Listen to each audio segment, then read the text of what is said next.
Council Barstow Fire Protection District meeting for October 7th, 2025, to order at 5:30 p.m. Will everyone please stand and join us in our pledge led by Councilmember Hernandez? Thank you. Ready? Begin. I pledge allegiance to the flag of the United States of America and to the republic for which it stands, one nation, under God, indivisible, with liberty and justice for all. Madam Clerk, will we have roll call, please? Yes. Attendance is complete and all members are present. Thank you. Participation is invited if you wish to be heard on any item on the agenda, including any item on the consent calendar. Please so indicate by filling out a speaker request card and hand it to the city clerk prior to the agenda item being addressed. If special accommodations are required, a 48-hour notice must be given to the city clerk. Code of Ethics is your elected governing board. We will remember the Code of Ethics that we voluntarily and unanimously approved. During this meeting, we will treat each other and the public with patience, civility, and courtesy. The decisions made tonight will be for the benefit of the Barstow community and not for personal gain. Public comments of closed session. This is the time and the place for the general public to address the governing board on matters on the closed session agenda and within the city's jurisdiction. Speakers are asked to limit their comments to 3 minutes or less. All requests to speak must be received prior to the agenda item being addressed. If special accommodations are required, a 48-hour notice must be given to the city clerk. Madam Clerk, do we have any requests to speak on items 1 through 4? Yes, we do. Our first speaker is Mike Hernandez. Welcome, Mr. Hernandez. I hope you don't come up here to give council members praise.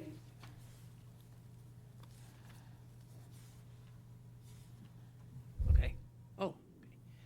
I often don't come up here to give council members praise, but when you do something good, I think the people should know about it. And the person I'm talking about is you, Tex. When they were talking about the contracts for the employees, you're the only one that brought out how much the employees made a year, which was $22 million, and another $9.6 million Measure Q, and 20% set aside. So basically, we only have $1 million in the general fund that can be used. And my understanding is I think we have 150 employees. So it's kind of difficult to break that money into 150 employees. But I am proud of you for bringing out the subject, which no other person up here did, is how much we pay the employees. And that's very important when you're coming out to clear out a budget. And I want to commend you. For a short time you've been here, you accomplished a lot. Thank you. Thank you, Mr. Hernandez. Our next speaker is E.T. Snell.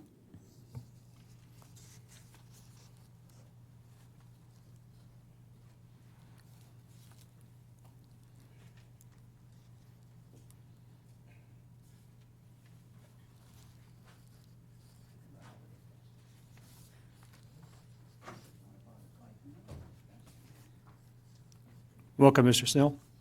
Sir, first I want to talk about the Teamsters Local 1932, police officers, firefighters, employees, police department management. You know, it should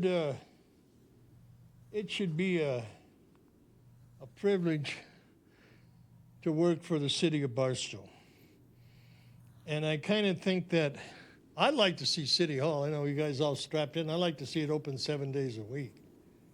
Let me run that City Hall. I'll tell you what, you're going to have to do some straddle services.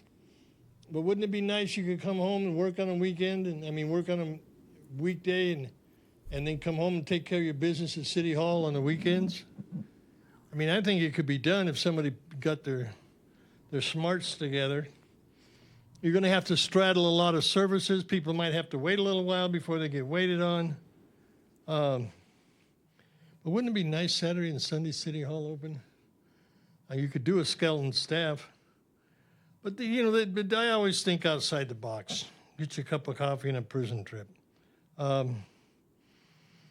The second one is the, let me see here. Going over my notes here. is the senior center. You know, when was the last time the seniors had an audit? When was the last time they audited the bingo or the, you know, or the senior thrift store? You know, I mean, they always come to us looking for computers. They get the rent for $1 a month. I mean, $1 a year. You know, and then we got to go down there and fix it. And they're making what, about $100,000 a year on the bingo? I mean, it just giving away our money, guys, is not the thing to do. But I think we could maybe put it into some other programs. I'd go down to senior center all the time, and I would say about 25, maybe 50% actually need that service. The other 50% are riding on it, which is all right. They're seniors. They work their whole life. They should be entitled to something. But I just think there's so much more that can be done. And you got, what, 20, 30 volunteers down there? So I don't think it would be pretty hard. It'd be very, very hard to find a volunteer to run that place. And I don't know if we're paying her or not. I mean, I'd like to see some figures, and, you know, I'd like to put our heads together and see if we can't make that thing work. Now, the parks is the next one, the Barstow Heights Community Service District. That's for the parks, right? We're not doing nothing for kids. 23 open cases of pedophilia in the school district. That does start there. You know, how many foster kids do you guys have in the city? Nobody knows. Does anybody know? No. Because you guys aren't, you're asleep at the switch when it comes to the kids. We need to wake up. I want to see all those teachers polygraphed over there. I want to see some heels snapped together. I want to see the kids come out on top. Thank you for your time. Welcome, Mr. Snell. With that, I'll ask for a motion in a second to go into closed session. Want to take the second? Okay, I have a first by Councilmember Noble, a second by Councilmember Hernandez. I'll call for the vote. And the motion passes unanimously. Closed session, we'll return at 7.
Barstow Fire Protection District meeting to order for October 7th, 2025 at 7 p.m. And first, we'll have a report of closed session from our city attorney.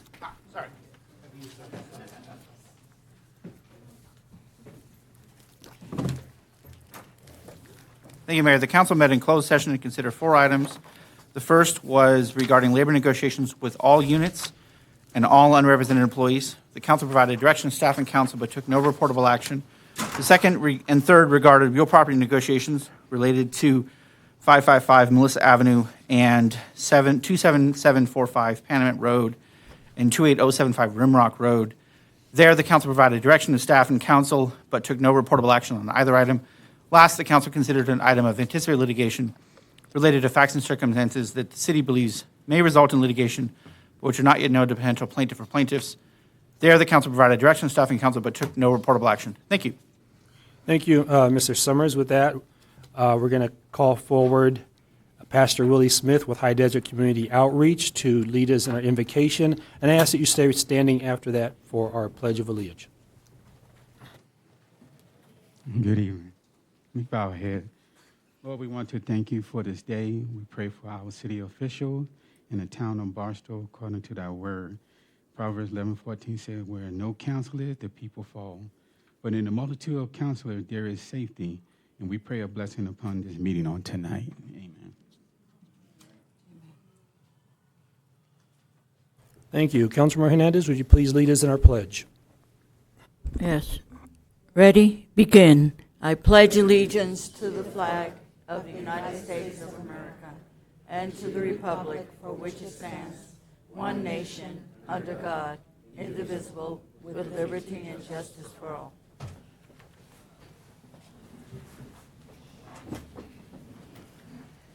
Madam Clerk, we have roll call, please.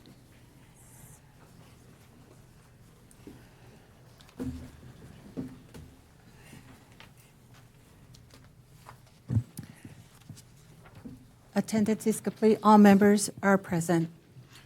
Thank you. Participation is invited if you wish to be heard on any item on the agenda, including any items on the consent calendar. Please so indicate by filling out a speaker request card and hand it to the city clerk prior to the agenda item being addressed. If special accommodations are required, a 48-hour notice must be given to the city clerk. Our Code of Ethics. As your elected governing board, we will remember the Code of Ethics that we voluntarily and unanimously approved. During this council meeting, we will treat each other and the public with patience, civility, and courtesy. The decisions made for tonight will be for the benefit of the Barstow community and not for personal gain. Review and approval of the agenda. This is the time for the members of the governing board to call for rearranging the order of the agenda, adding items to or removing items from the agenda, or removing items from the consent calendar for discussion and or separate action.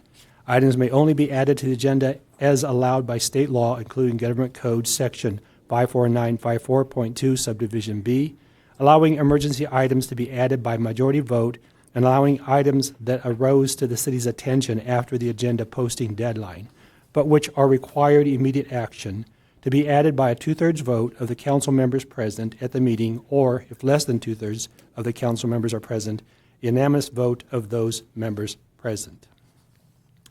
I'll ask for a motion to approve the agenda. So moved. Second. I have a motion by Councilmember Hernandez, a second by Councilor Noble. Call for the vote.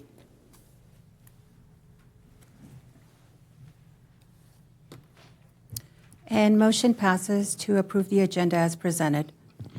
Thank you. With that, we have a presentation, proclamation to Desert Sanctuary in recognition of Domestic Violence Awareness Month. And we'll have them step forward, and the council also.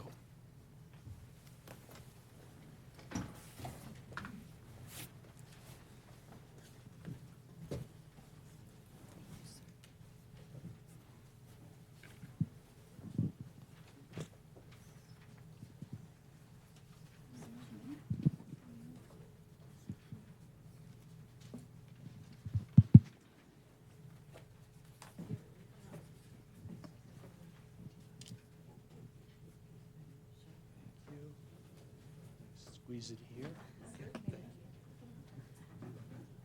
Okay, for those not aware, October is the month that we recognize what Desert Sanctuary does here with domestic violence, helping the people in the community. So we do have a proclamation for you here, and did enjoy your walk on Saturday.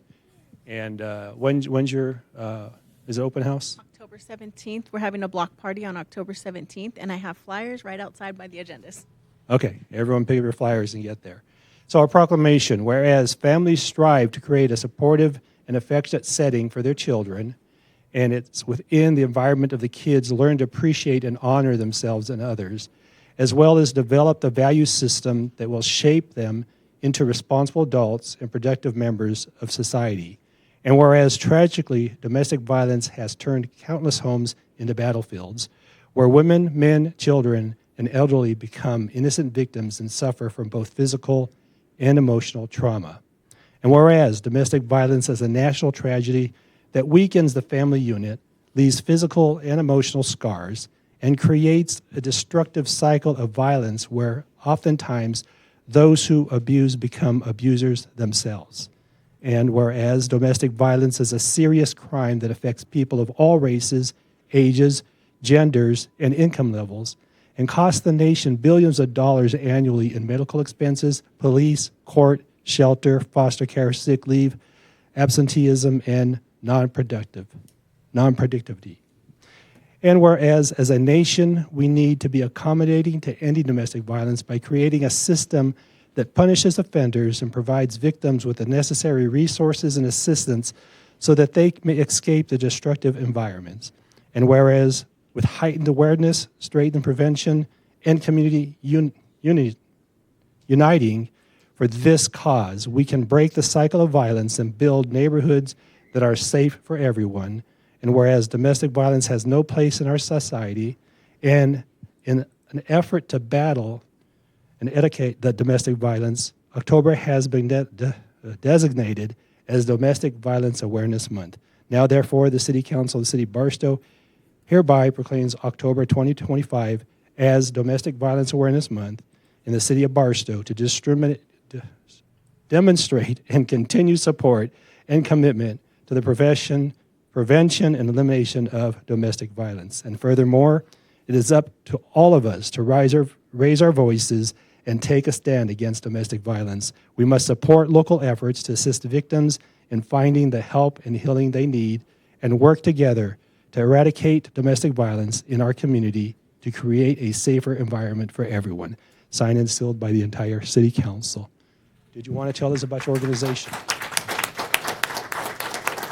Thank you. This may just seem like a piece of paper to some, but this is a symbol. This stands, we display it prominently as you walk into Desert Sanctuary because it takes a lot of courage for a victim to walk through our doors and to admit that they need help. And by the time they get there, they've been broken down and they feel like nobody cares. This tells them Barstow cares. The turnout that we had at our candlelight vigil showed in a big way Barstow cares. We had our mayor there. We had a council member there. We had countless law enforcement there, letting those survivors and current victims who still haven't been able to raise their hand and ask for help yet, they got to see that this community cares, and your support means so much to us. So we'd love to see you all come out for our block party. That we changed the format a little bit. We have community resources because the other thing we're committed to is connecting all of our community with the abundant resources that Barstow has to offer. But we also just want you to come out and get to know us and what we're doing. We've changed our focus a little bit more. We remain dedicated to helping a victim to get out of their situation. But helping once you're in it is not enough. And we're focusing a little bit more on prevention. We're starting programs that are affecting teens and reaching out to teens and to youth to talk to them about what a healthy relationship looks like and trying to set a healthy foundation so that our whole community can benefit going forward, and that some of those teens, they don't ever have to face this. Thank you. Thank you. Your walk is always the first Wednesday of October? First Saturday. And for those thinking about next year, it's all downhill. The walk's all downhill. But then you got to get back to your car. We have cars tonight. Okay, thank you.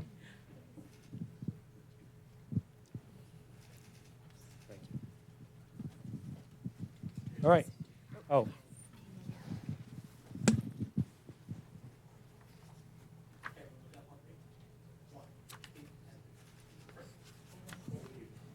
I'm going to have the council stay here, and I'm going to have Main Street Murals come up.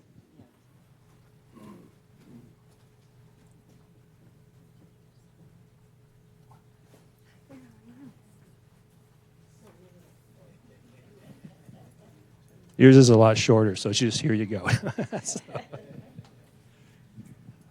We've contracted with Main Street Murals for how many years now? I don't know. Okay. Well, yeah. Okay. And you can see the art that they've done throughout our town. And I recommend, if you haven't taken the tour, take the tour, because it's a great history about Barstow and the area of Barstow.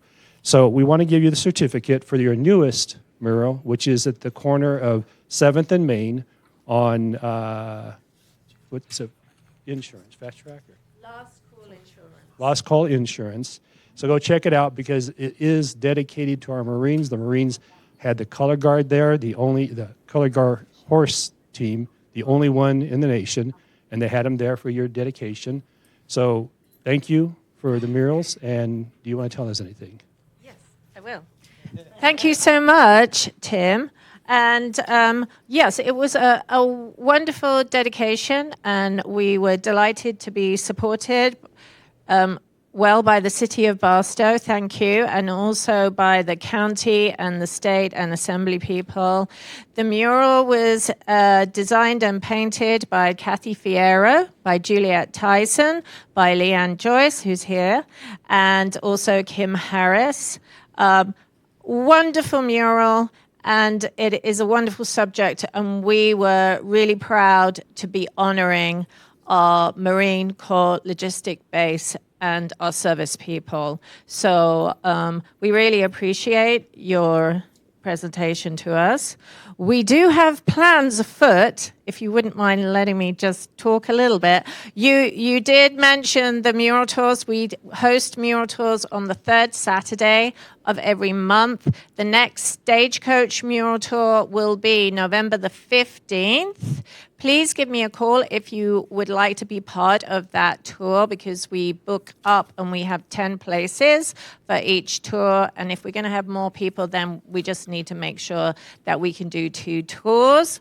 This Saturday, the city of Barstow has the Main Street USA Festival. Main Street Murals will be attending. It's all downtown. It's going to be fantastic fantastic car show. The Main Street Murals will be there. Ray Varles will have the Route 66 sculpture there. We'll have face painting, but it's going to be a whole host of activities going on. So please come out for that. Then the next event, which I'll mention very briefly, is the Pistachio Festival, which is happening in Newberry Springs on Saturday, the 1st of November. Another super event that has about 3,500 people attend. Main Street Murals will be hosting an art show for children and adults, as well as hosting activities. So I thank you very much for our recognition, and I thank you for giving me a little bit of time to speak.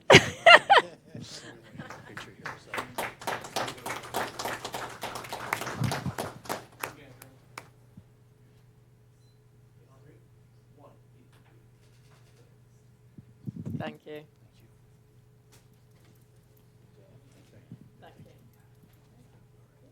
All right.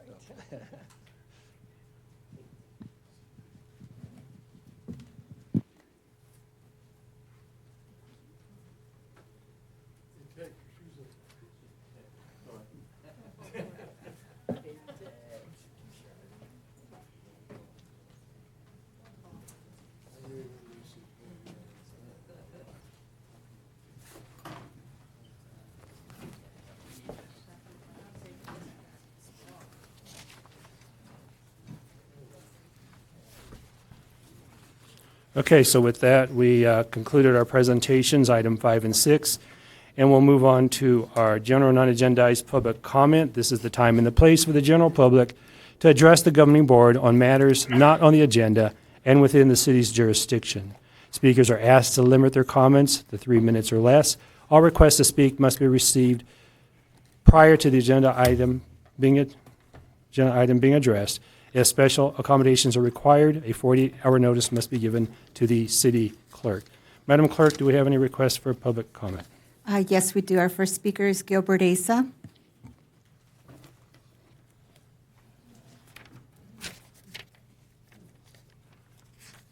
Welcome, Mr. Asa. Well, I'm going to take you guys to class. It's called Transparency 101.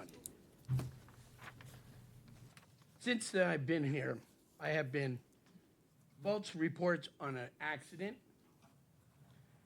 There have been false reports on a stolen gold chain. A federal officer was lied to regarding me. Officers threatening me when I called them for something at the house. That's there. Trip and fall. You guys don't take the responsibility of the incident that happened, and you cannot say that you guys were not notified because it was 15 days after the incident happened, but yet you still deny it. Leaking out private information, that is identity theft. Grand theft is cashing a check that didn't belong to you, then returning it, half of it. The other half they kept. Collections. When you put somebody in collections, that means you wash your hands from it. You wash your hands. You gave it to them to collect for you. That means your responsibility or your information after that has nothing to do with it. You gave it to the county, and that's the end of the conversation there. The county pays you, not me. Definition of character. When you told that officer, the federal officer, that I was arrested here in Barstow, you damaged my name. These are things that has happened to me that has been done to me from this city. And I don't understand why. One of these days I will find out. But this information regarding my loan should have not been in this city at all. None of it. And I would like you guys to refund me back the $1,100 that was taken care of and paid on my current bill. Because you take that money, that's grand theft. That's all I got to say to you people. Have a nice day. Thank you, Mr. Asa. Our next speaker is E.T. Snell.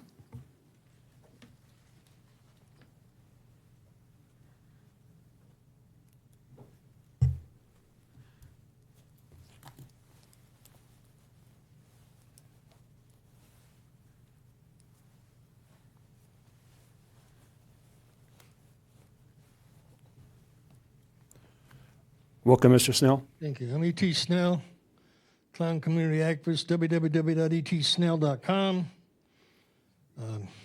YouTube/ET Snell/Clown Town. I got 8 shows up. I have a nonprofit, American Families Justice Center. I want to speak about the children. 80% of the population of death row come from foster care, 80%. So the federal government gives $250,000 Title III and Title IV money per year per kid. Those kids never see a dime. So you got 400,000 foster kids in the United States and probably about 380,000 social workers. So that's where all the money goes, into the unions, and the kids never see a candy cane or a dime. But wouldn't it be nice that if we knew how many foster children, does anybody know how many foster children in Barstow?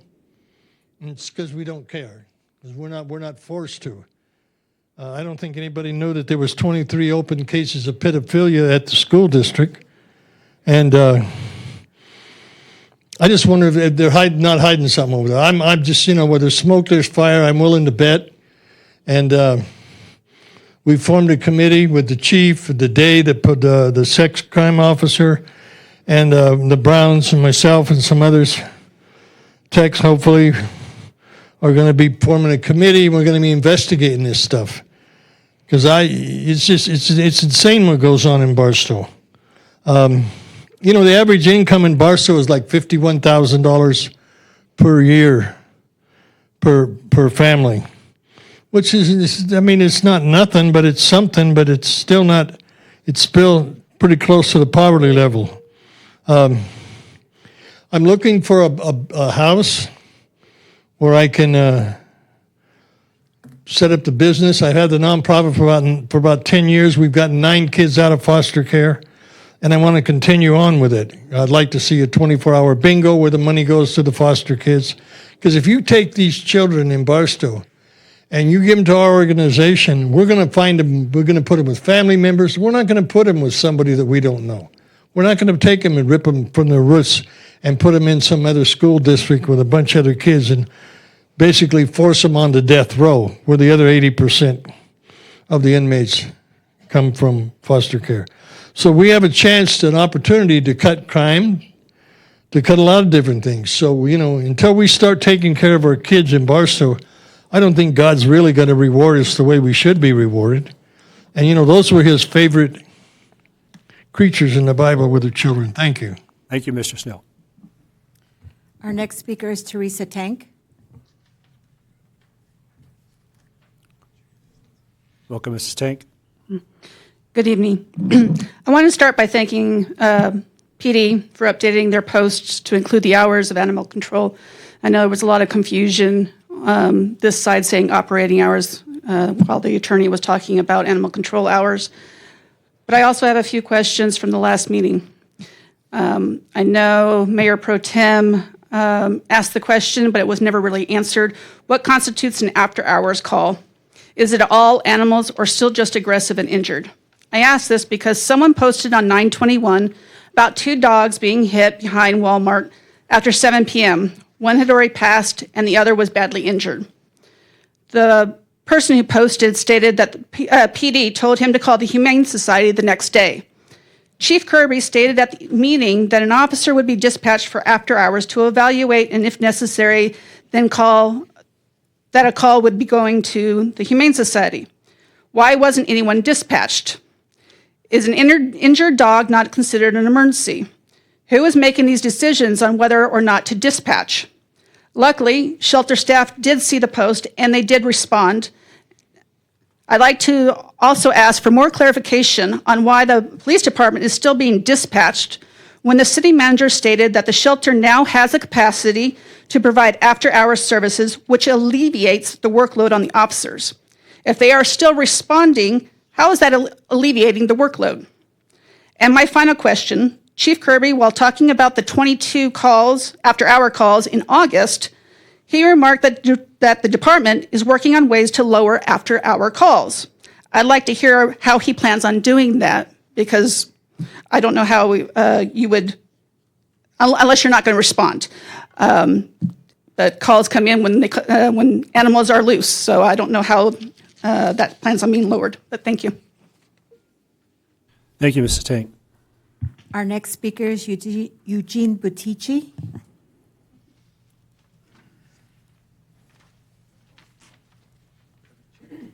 Welcome, Mr. Batishi. Thank you very much. Eugene Butici, Barstow, California. I just want to remind everyone that this Saturday, October 1st, is the 26th annual Main Street USA Festival. We'd like to thank the City of Barstow for their assistance in this program. We've been working with community development in regards to the temporary use permit. They've been very responsive, and I've been very pleased as far as working with them. The event is from 9 a.m. until 3 p.m. We're expecting about 100 vehicles to be, a majority of them being classical vehicles, being on display. We also, the American Legion Post 324 will be handling the beer tent. We have at least 6, off the top of my head, food trucks. We'll have a food court area as well. A wide variety of vendors. a variety of local entertainment. Our main entertainer will be Ryan Bodine, who's quite popular in the high desert. And I know I'm going to forget something along the way, so I apologize to anyone if I've... Huh? Oh, RMC, Wonder Hussy. Wonder Hussy is she's quite popular on YouTube. Generally speaking, any of her videos that she posts has anywhere from 150 to 200,000 views. So it's going to be great exposure as far as for the city of Barstow as we prepare for the 100th anniversary of Route 66 in 2026. So I invite everyone to come and attend. Like I said, the program is this Saturday, October 11th, starting at 9 o'clock in the morning, and I look forward to seeing everyone there. Thank you. Thank you, Mr. Battisti. Our next speaker is Efren Hawley.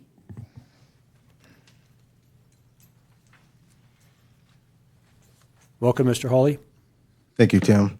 Hi, my name is Ephraim Holly. I just want to address to the police department. You guys are doing a wonderful job. Fire department as well.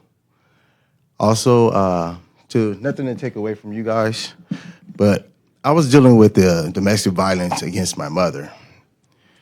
I came in to ask for some help from you guys from the Desert Manor or the Desert Sanctuary. I didn't get no help. Pretty much I didn't get no help from nobody from the community, really. My help came from God. I'm a believer. And he's been walking me through this throughout my whole time. I've been getting a lot of rules and regulations to help myself to be able to move forward in life. But I was working on trying to get back into working with the community and working with the schools. It's been hindering me to do so because of the fact that I'm getting lies and allegations about what I do in this city. I'm a man of God. I walk from Galatians 5, not the flesh. So if you guys read your Bibles, you guys should know what I'm talking about. I'm just getting tired of getting harassed by some of your officers and getting harassed by the people in this city. I ride the bus. There's people on the bus on their phones, pointing their phones at me and doing certain things like that. I'm getting sick and tired of it. Enough is enough. So I know it's hard, you guys on the council, to try to run the city, but I think it's time for it to stop.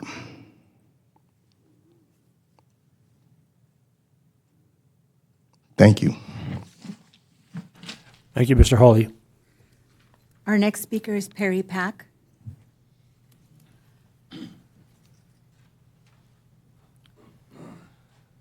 Welcome, Mr. Pack. Howdy. Too many times I think that the people are not being heard, and that's not from every city council member, but people in the different districts are not being heard, and they're really not being answered because they're not being heard. So that goes hand in hand. So I think we need to work on that a lot more in every district. And we also want to understand that there are big changes coming, and we got to work on our infrastructure to actually have those changes benefit the people. Okay. We can't just keep putting it off saying, well, we don't have the infrastructure. So when will we? You see what I'm saying? We need to come up with plans to actually get that infrastructure so that we can get the jobs here, so that we can get better facilities for these larger companies and corporations. Once we do that, then others that are willing to invest will build housing. It all works hand in hand. You can't say no to this and hope for that. We have to have a bigger game plan. Someone once said, have a game plan that's going to last 3 lifetimes. That's pretty big. I think a city should at least do that. If an individual should do that, shouldn't you think a city could do that? Let's say it's not in 5 years, but make it in 10 years. Some of you may not be here in 10 years, but so be it. Get that plan in the works so that we have that infrastructure.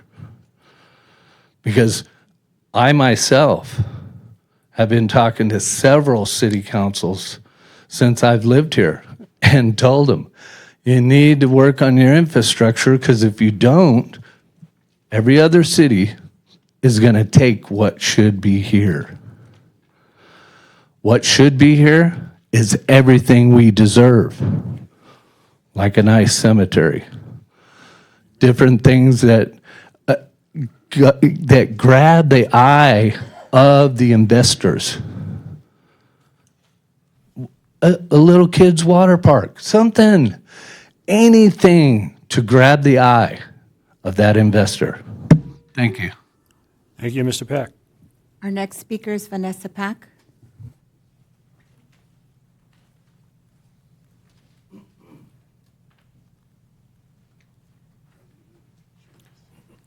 Welcome, Mrs. Peck.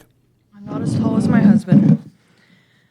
I want to acknowledge that I understand this heartbreaking situation, this is to item number 15, is not the fault of the city.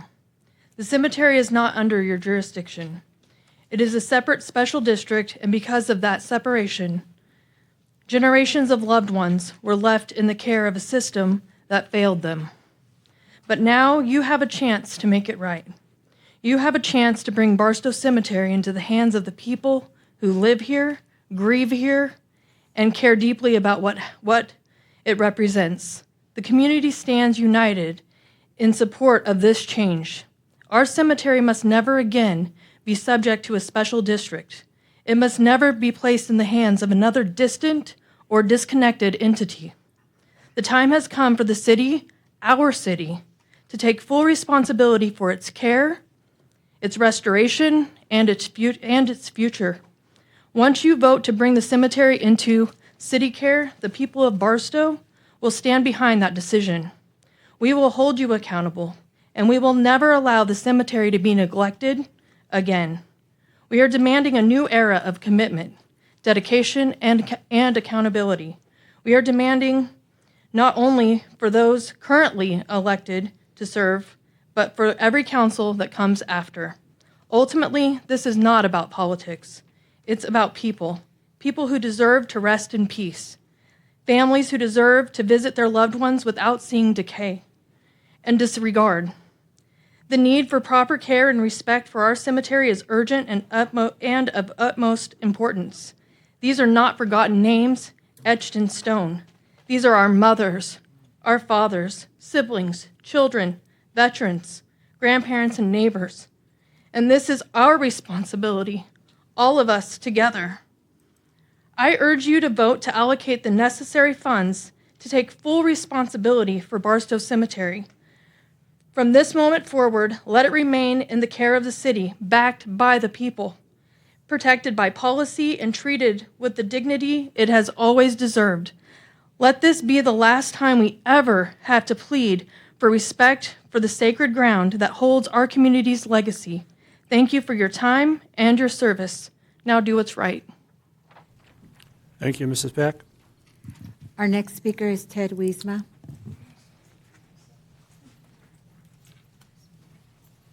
Welcome, Mr. Wiesma. Thank you. I invite every single one up here, council and staff, to drive by 861 Buena Vista Street and take a look at that. That is a trash mess that's been there for 4 or 5 years, and it keeps getting more trash added to it. This has been turned over to code enforcement, and I have failed to see anything done at that property. Something needs to be done.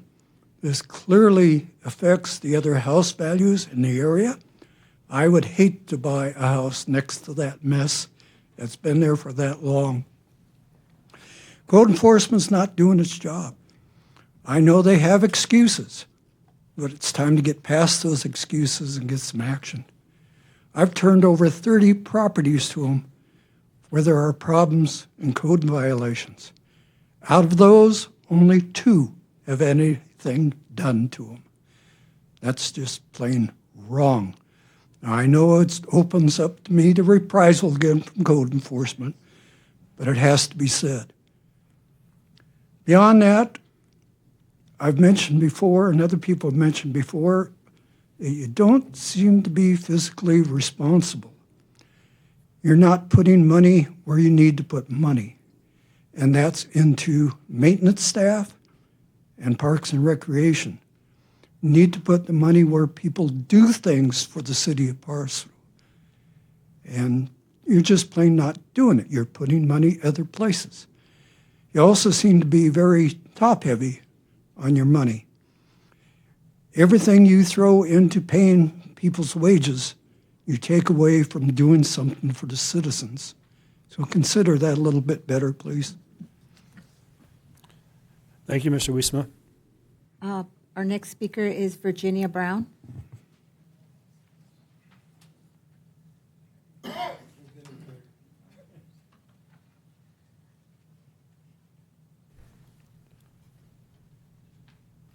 Welcome, Mrs. Brown. Okay, and I'm shorter still. Thank you. I have several things, so I'm going to try to get through them really quick here tonight. First of all, I agree with Mr. Pack. We need to put money into things that are going to help our citizens. My parents are both 92. My mother is homebound. She can go nowhere and do nothing for herself. My 92-year-old father does most of it for her. He just got through his cancer treatments, and it's hard on him, so my husband and I are doing a lot of it. I went all over the high desert looking for assisted living because the only place we have here in Barstow is Rimrock. I remember as a child in church going there and singing for the seniors. That's how long that building's been there, and it was there before I got there. So let's face it, we need something for our seniors that helps them. We keep saying Measure Q is to help our seniors as well as everything else. We give to senior communities, but we're not really doing anything for the seniors at large. Let's use some of that money and actually put it into action and do something for these seniors and get them a place where they can get the 24/7 care they need. My father doesn't need continual care, semi-independent, but there's nothing here for him. Unless he is completely bedridden or he needs some kind of rehab, Rimrock won't even take him. Oh, they'll take my mom. But my mom and dad have been married for 70 years. They're not going to separate now and go their separate ways. Let's do something for them, shall we? Number 2, and this is my main reason for being here. You all heard my name brought up again tonight. I recently received 3 phone calls. I was told that I am backing, putting together, and planning a recall. I want whoever is lying, using my name, without my permission, to stop. And I'm here tonight to say I have not been involved, nor am I now, nor will I be. Unless you guys do something criminal, I don't give 2 hoots about what you guys think, say, or feel, because I'm still going to come up here and talk. And I only have to put up with you for so long, and let's face it, if the general public likes you, they'll reelect you. If they don't, they won't. That's up to them. But I don't want my name used by members out here, by people up there, by anyone that says I'm doing anything. You got a problem, you got a question, come ask me. Because trust me, we know Mr. Williams, don't we? I will tell you exactly what I think. I have no problem with it. So somebody tells you something, if it involves my name and you haven't heard it from me, you can look them in the eye and call them a bold-faced liar. Thank you. Thank you, Mrs. Brown. Our next speaker is Jim Brown.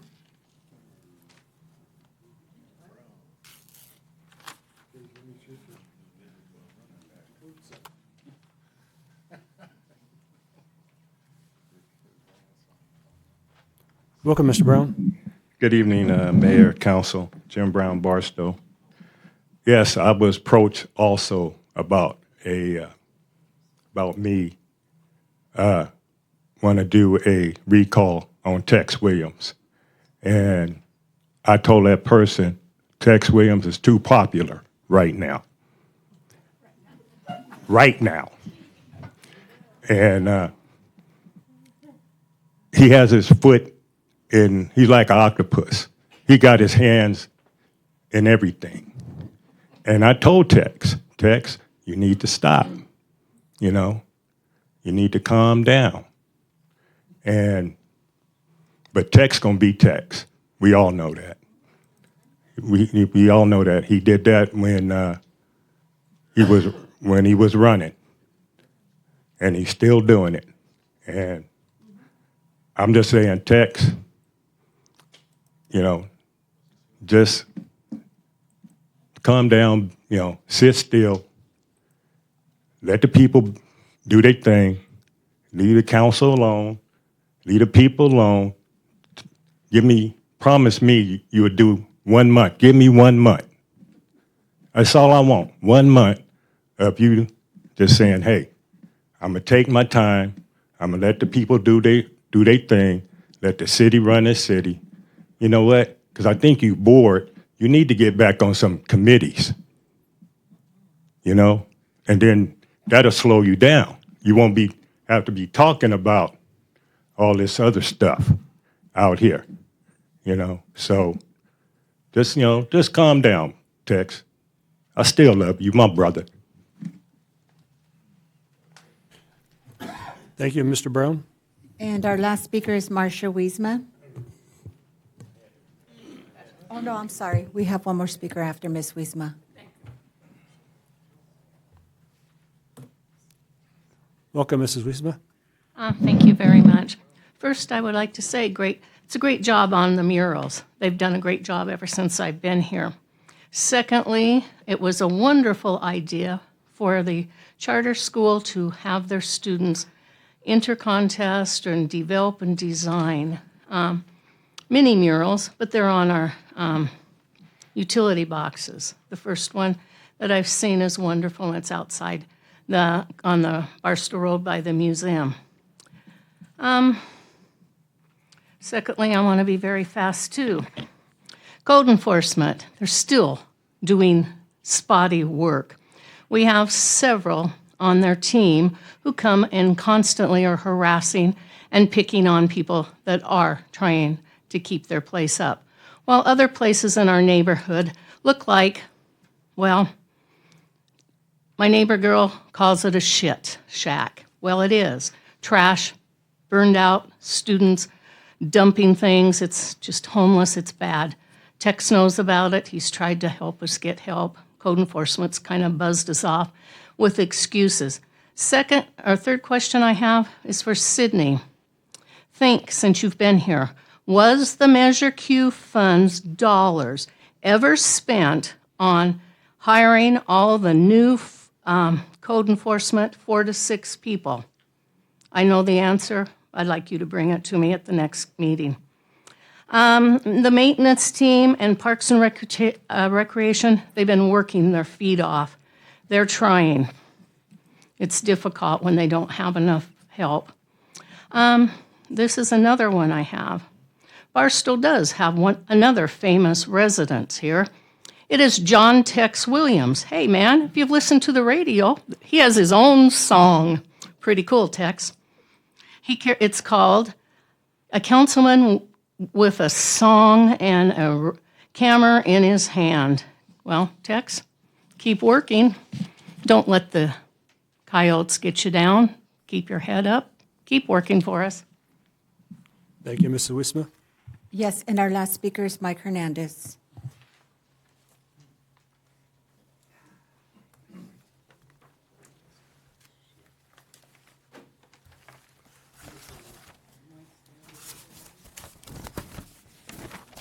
Yes, but this is just on non-agenda. You're speaking on item number 15. Welcome, Mr. Hernandez. Thank you, sir. Tex Tex, I don't agree with Jimmy, but he has a right to his opinion. I think you ought to go out and raise all the hell you can. For 4 years, you sat here where I sat, and you asked questions and you never got answers. Now you have an opportunity to get answers for anything you ask for. You're an elected official. If you weren't an elected official, you wouldn't get no answers. And we wouldn't know anything because they like hiding things from us. I have always resented the idea that somebody thinks that somebody else shouldn't be there because they're outspoken. I think Tex is outspoken. That's good. Rose, you're outspoken. I don't agree with you, but you're outspoken. And there are times when outspoken is good. But I honestly believe if it wasn't for you bringing issues forward, we would never have it. The issue with the cemetery district, you're the one that brought it. And you always bring issues from taxpayers. I'm just sorry that you're not Mayor Pro Tem instead of the person that we have as Mayor Pro Tem. But then, that's the opinion of Tim. Tim's the one that runs the council. I'd like to know what happened with the senior citizens. Has their contract been approved or not approved? I also will not call you Ms. City Manager because you don't return telephone calls. So it's a waste of time talking to you or trying to talk to you. I've called you 4 times, you returned 1 call since you've been here. So I don't bother with it. Now I have to tell you something, I'll tell you right from the podium. I think there's a lot to be done, and you are one person trying to accomplish a lot of things, but you're still only one person. And either when you're hiring people, they should be here to help you to get some of those burdens off you and get things done. Because we have a lot of things that we have to get done now before the big project or any other project comes forward. But you can't do it all. People shouldn't expect you to do it all. Next. Absentee ballots came out. Make sure you vote. We need every vote we can get for Measure 50. Saying yes. Take care, Mr. Trump. But there are things that should be done, and I'm glad you're there to do them, Tex. I'm just sorry you're not Mayor Pro Tem instead of the one person we have. Thank you. Thank you, Mr. Hernandez. That is all the speakers we have. Thank you. We have no public hearings. We'll move on to the consent calendar public comments. This is the time and the place for the general public to address the governing board on matters on the consent calendar. Speakers are asked to limit their comments on all consent items to 3 minutes or less. All requests to speak must be received prior to the agenda item being addressed, and if special accommodations are required, a 48-hour notice must be given to the city clerk. Madam Clerk, do we have any requests to speak on the consent calendar? Yes, our first speaker is Mike Hernandez.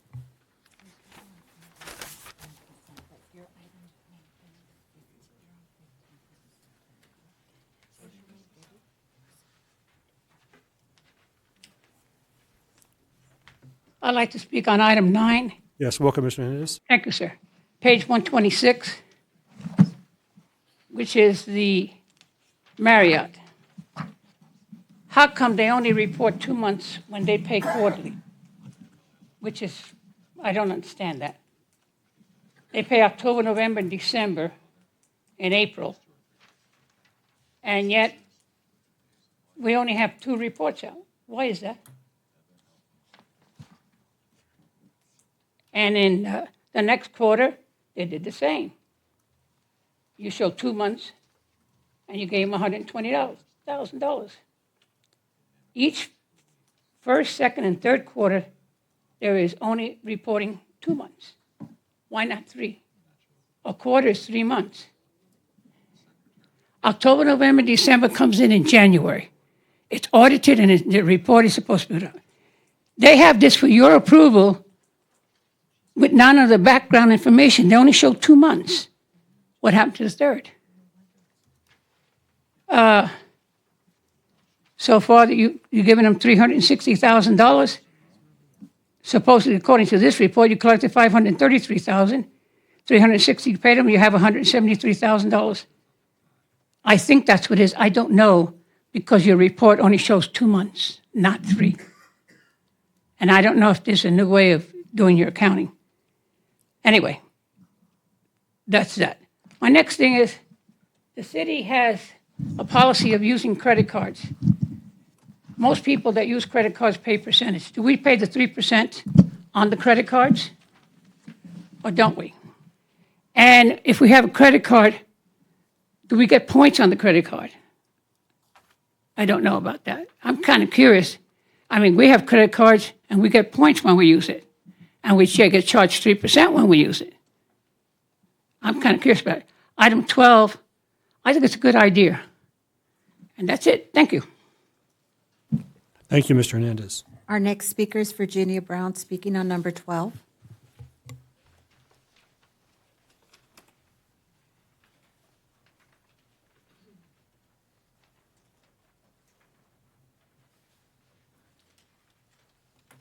Welcome, Mrs. Brown. Thank you. Short, sweet, and to the point. I like the idea of number 12. I like the idea for a lot of reasons. We're going to be able to keep the firemen here. I don't know about you guys, but if I am doing job training, at a lot of my jobs, I've always done it online from the facility I worked in, and it just made it easier than actually having to go and travel and have to have the city pay out all that extra money. And the idea that we're going to get funded for them going to school, this is something our city needs. This is good for us. This is not just well, you know, they're getting two things here. It's a win-win. They're getting the training, and we're not being put out of fire workers and staff and money. In fact, we're getting something back from that. So I like the idea of number 12. I hope that you guys do too. I didn't understand all the legal parts of it, but I did like it. And I would like to see it happen for our firefighters, for the people in the city, and just as a goodwill that, hey, we hear you guys, and we know that this would be good for the public. Not what's good for you. Like I said before, I'm a little offensive, and I'm an equal opportunity offender. So I'm not really caring about what's good for you guys. I'm caring about what's good for the people, what's good for our firefighters and the staff. So in this case, it kind of works for you guys too. So it would be a good thing. Let's just get it done. Thank you. Thank you, Mrs. Brown. That is all the speakers we have for the consent calendar. Thank you. With that, Madam Clerk, would you please read the items on the consent calendar? Yes, Mr. Mayor. Item number 7, minutes of the joint special meeting, August 5th, 2025. Recommended action is to approve of minutes as presented. Item number 8, minutes of the joint meeting, special meeting, August 19th, 2025. Approve minutes as presented. Item number 9, ratification of the accounts payable expenditures for July and August. Recommended action is to approve and ratify expenses as audited. Checks number 100332 through 100751, totaling $10,715,172.02, and wires 1166-1198 totaling $2,337,355.79. Per agency breakdown, city is $12,774,044.37. Fire, $278,403.47, for a grand total of $13,052,527.84. Item number 10, Resolution 5246, 2025, a temporary street closure within the city of Barstow in accordance with Section 21101 of the California Vehicle Code for the Halloween Trunk or Treat. Recommended action is to adopt Resolution 5246, 2025, for a temporary street closure for the city of Barstow in accordance with Section 21101 of the California Vehicle Code for the Halloween Trunk or Treat. City event scheduled for Wednesday, October 29th from 3 p.m. to 6 p.m. in front of City Hall, and waive the full reading. Resolution 5245, 2025 of the City Council of Barstow, California, amending the fee schedule and adopting fees for equipment rental. Recommended action Staff recommends that the City Council adopt the attached Resolution 5245-2025, amending the fiscal year 2025-26 fee schedule and adopt the fees for equipment rental and waive the full reading. Item number 12, approve memorandum of understanding between the Barstow Fire Protective District and Victor Valley College and an instructional service agreement to cost recover employee daily training activities. The recommended action is to approve the memorandum of understanding between the Barstow Fire Protective District and Victor Valley College and an instructional service agreement to cost recover employees' daily training activities. Item number 13, approval of extended contract agreement with Kleinfelder, Inc. for First Avenue Bridge over Mojave River.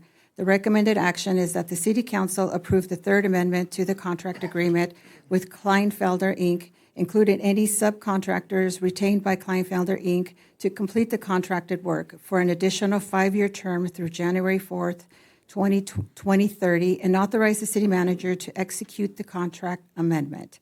That is the end of the consent calendar, Mr. Mayor.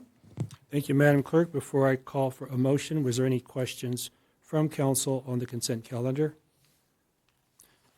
City Manager, Ms. Clayton, on item 13, I had asked that even though we're extending the contract, was there a means to update the contact information? Did you look into that?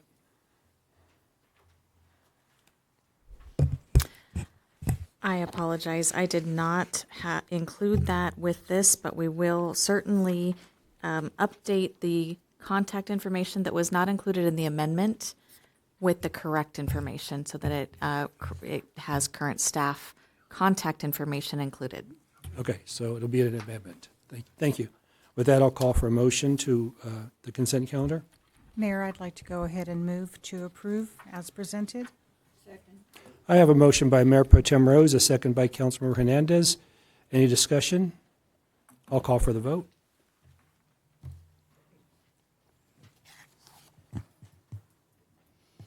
And motion passes unanimously.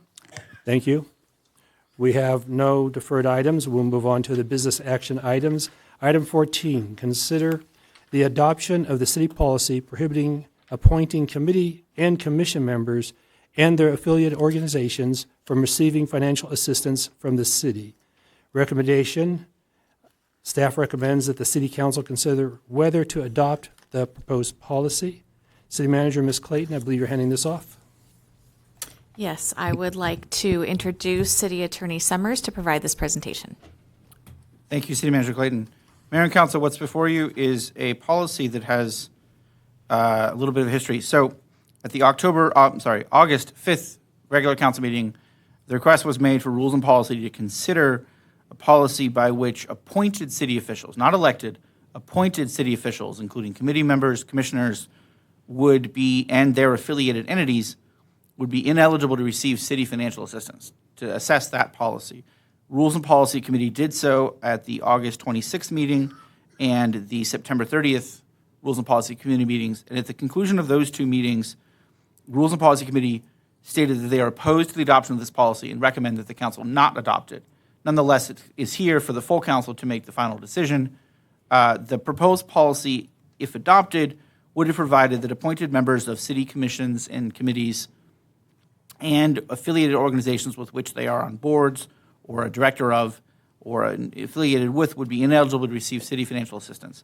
This policy would go beyond the minimums of state law, which prohibit, in summary, an official from voting on their own financial assistance, and with certain exceptions as to nonprofits, similarly generally prohibit cities from voting, individual officials from voting on their own financial assistance. This would go beyond to say that if you're on a city commission or a city committee, any affiliated organization is prohibited from receiving city financial assistance. The Rules and Policy Committee felt that that went too far and that we can rely on the rather robust state law minimums and not go beyond.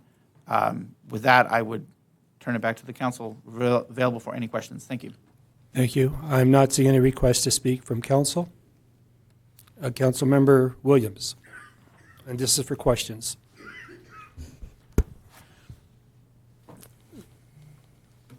The state has its own requirements, correct? Yes. Can you tell us what those requirements are? In summary, under the Political Reform Act, public official, elected or appointed, and certain high-level employees cannot personally enrich themselves. The Political Reform Act does have certain exceptions. If you are an uncompensated affiliate of a nonprofit, you can vote on that nonprofit, although the electeds historically have gone beyond that and not voted for any nonprofit with which they're affiliated.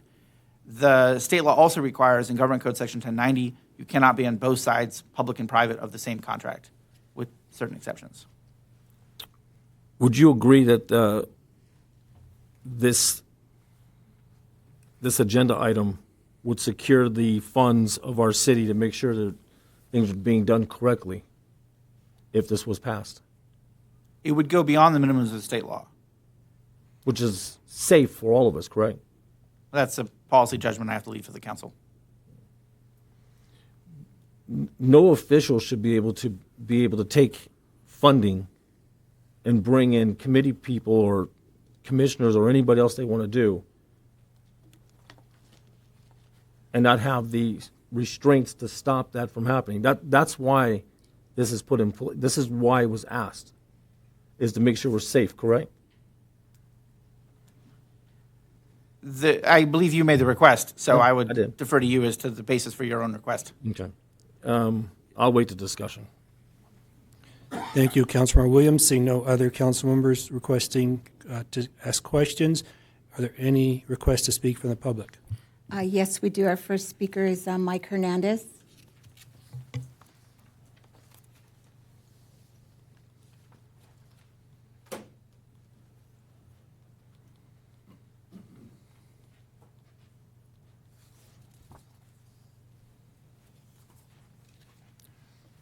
Welcome, Mr. Hernandez. Mike Hernandez, Barstow, California. First of all, I don't agree with this policy. I think it's wrong to make a person that wants to help out by belonging to a committee, and yet at the same time, they have other things, other interests. And as long as they don't conflict with what their job is, I don't see what the problem is.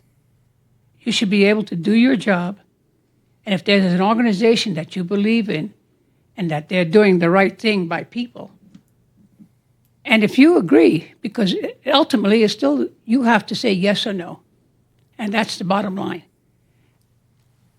But I know for a fact that people that belong to some of the committees, they have their own pet projects. We have people that like the Humane Society.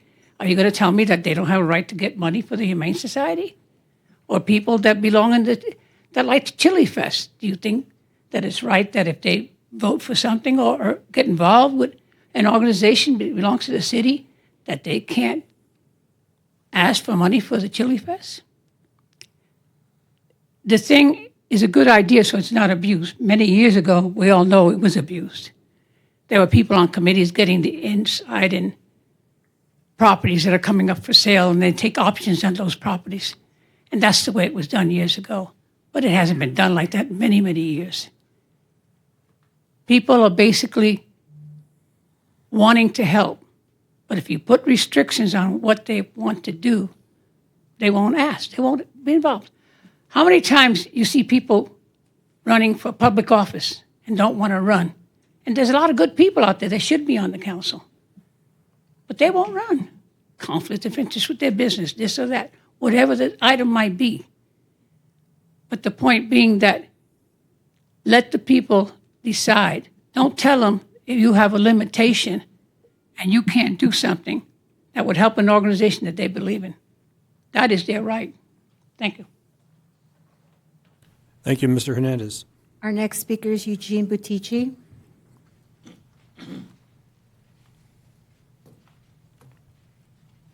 Welcome, Mr. Butici. Thank you very much, Gene Butici, Barstow, California.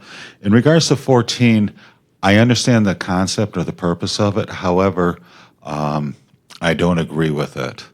And I'll use myself as an example. I am on 2 committees with the city of Barstow. And right now, it was off the top of my head, I can list at least 5 different organizations that I am also associated with, that in one way, shape, or form, whether it be through Measure Q funds, whatever, that needs to go through the council or through the city of Barstow in order to receive that funding. An example, and I'll use a Measure Q application, Barstow Community Coalition. We asked for waiver of fees for the Core Harper Center for our annual resource fair and Veterans Connection, in which we bring in over 90 vendors and resources to help those that are in need with the community. I'm also involved with AUSA, which in February has their Mardi Gras event again over at the Cora Harper Center. And AUSA asked for a waiver of fees for the Cora Harper Center. Desert Manna, that would include the CDBG funding in which the city of Barstow has control of awarding or not. Of course, the Barstow Chamber of Commerce. And the other one, this last one I'm going to mention, actually involves item 15. I am on the cemetery, I'm a trustee for the Barstow Cemetery District, and as I had mentioned, I'm on 2 committees with the city of Barstow.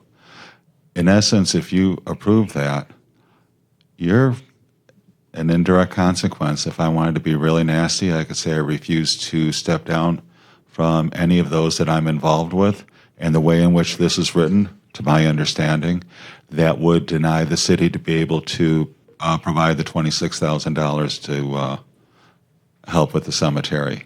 So, and I'm bringing that up as an unsuspected consequence. There's also another member from the Measure Q committee who also happens to be with the Humane Society. So in essence, you're asking that person to make a decision because the Humane Society does receive funding from the city of Barstow. And those are just a few examples of the way in which this proposal is for item 14. The way it's set up right now, I don't think it's a good idea. Thank you. Thank you, Mr. Batishi. Our next speaker is Virginia Brown.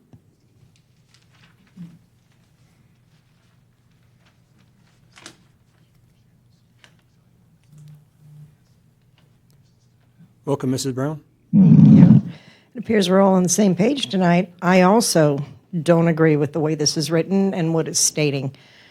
I'm just going to be a little bit in your face here because, like we said before, that's who I am. It's easy when you're not on any committees to say this is a good idea. However, every one of you is on a committee, and if we were to tell you the same thing, well, you're on a committee, but you have different interests, Noble Fitness. Well, now they can no longer come in. I understand that we're saying it doesn't affect you guys, but this is what you're doing to the public. I know someone who is on a committee here in the city. He volunteered. You guys actually begged for volunteers for that committee. We just can't get anyone to commit. We can't get anyone. So he did. He stepped in. But he also has involvement with the Kiwanis. Guess what? If they come and they say we need in-kind services to help with the cleanup and the street closures and everything for the parade, you're going to tell them, no, we're not going to be able to do that anymore for you. Because this person who sits on this committee in the city is an affiliate, not only an affiliate, but a very high-ranking affiliate within the Kiwanis. This is going to affect a lot of people. So I'm asking you, think about how you would feel if you not only couldn't vote, Mr. Noble, but if you were told that because you're affiliated with Noble Fitness and you have committee that you belong to within the city, well, he can no longer come. They can no longer ask us for any assistance. How would you feel? Carmen and Ms. Rose, I know you guys have committees you sit on, and I know I've seen you step down when certain things were voted on when people came here and asked for assistance. How would you feel if you were now told and they were told, well, you can't ask for help anymore from the city because Barbara and Carmen sit on the council and they belong to committees? So just because you're safe behind that law that says we can't hold you to the same standard you're holding us to shouldn't matter. You should be putting yourself in the people's place. I understand rules and policy said no to it. Bravo. I applaud you for that because apparently you did put yourself in the people's shoes. So thank you. Thank you, Mrs. Brown. Next speaker is Jim Brown.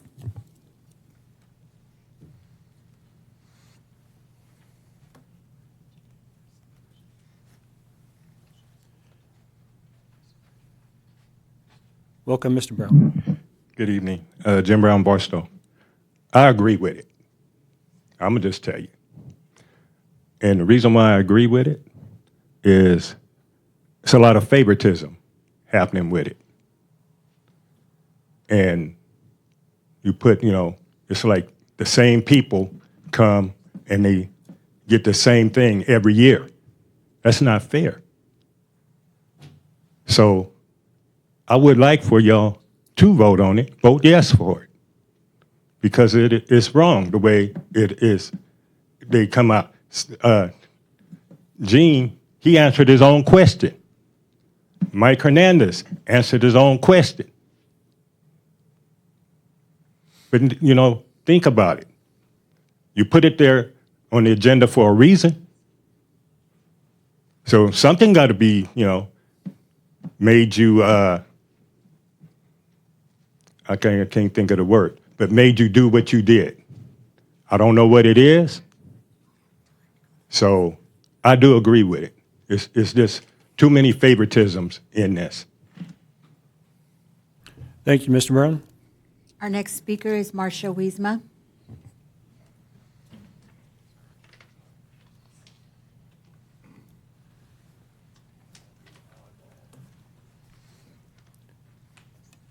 Welcome, Mrs. Wiesma. Yes, thank you. I too read this, and at first I thought, question, who wrote it? Was there a mistake? I did catch the rules and policy. I watched both of the people up there kind of read it and look at it, and they'd looked at it for a long time. Had a very, very brief discussion, and they said, well, we could kill it now. They did not kill this vote now. They went ahead and sent it back to the council. So it does have some merits in it. So I'm kind of playing both sides, and I've looked at it both ways. There are a lot of people that come yearly and get the funds. There are a lot of people that should come. They don't. So I'm thinking, wow, it's hard to say yes or no to this for myself because I see the good and the bad on both issues. So I'm trusting that all 5 of you have listened, you have read it, you are playing the devil advocate from one side to the other, putting the pros and cons in a column, and you will vote correctly. To the person who wrote this, thank you for trying. You know who you are, JT. Anyway, consider it carefully, council. We do have a lot of new people in the community that would be looking for ideas. They're going to be coming from you, so maybe we need to leave it a little open, and I wished it was rewritten before it came back to the public. Thank you. Thank you, Mrs. Wiesma. That is all the speakers we have for this item. Thank you. I'll bring it back to council for questions. Any questions? Seeing none, we'll need a motion to go into discussion. I motion. Okay. I need the screen brought back for.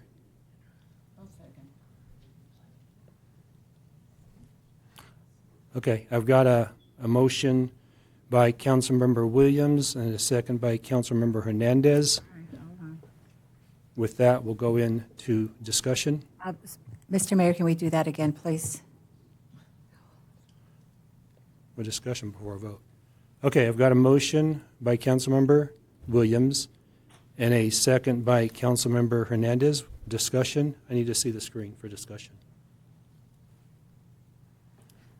So, Mayor, this would be a vote to go into discussion, so staff can set the vote up. This was this a motion to approve, right? Oh, a motion. Okay, that I had not heard. So it's a motion to Councilmember approve. Thank Williams, clarify your motion. Discussion. Okay. Second motion, discussion. Okay. We'll go into discussion. Call for the vote.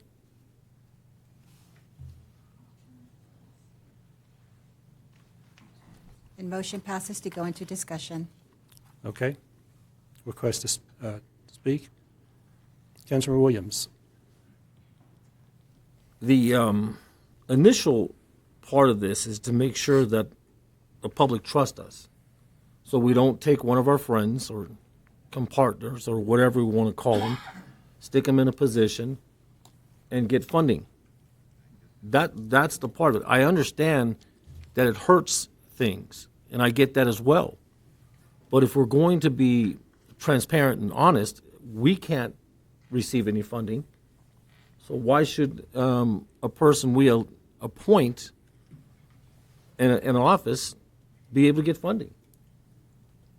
So that's the reasoning behind it. It's just to stop anything that we can do, or things that could happen without us knowing. I mean, the city's got some history of issues.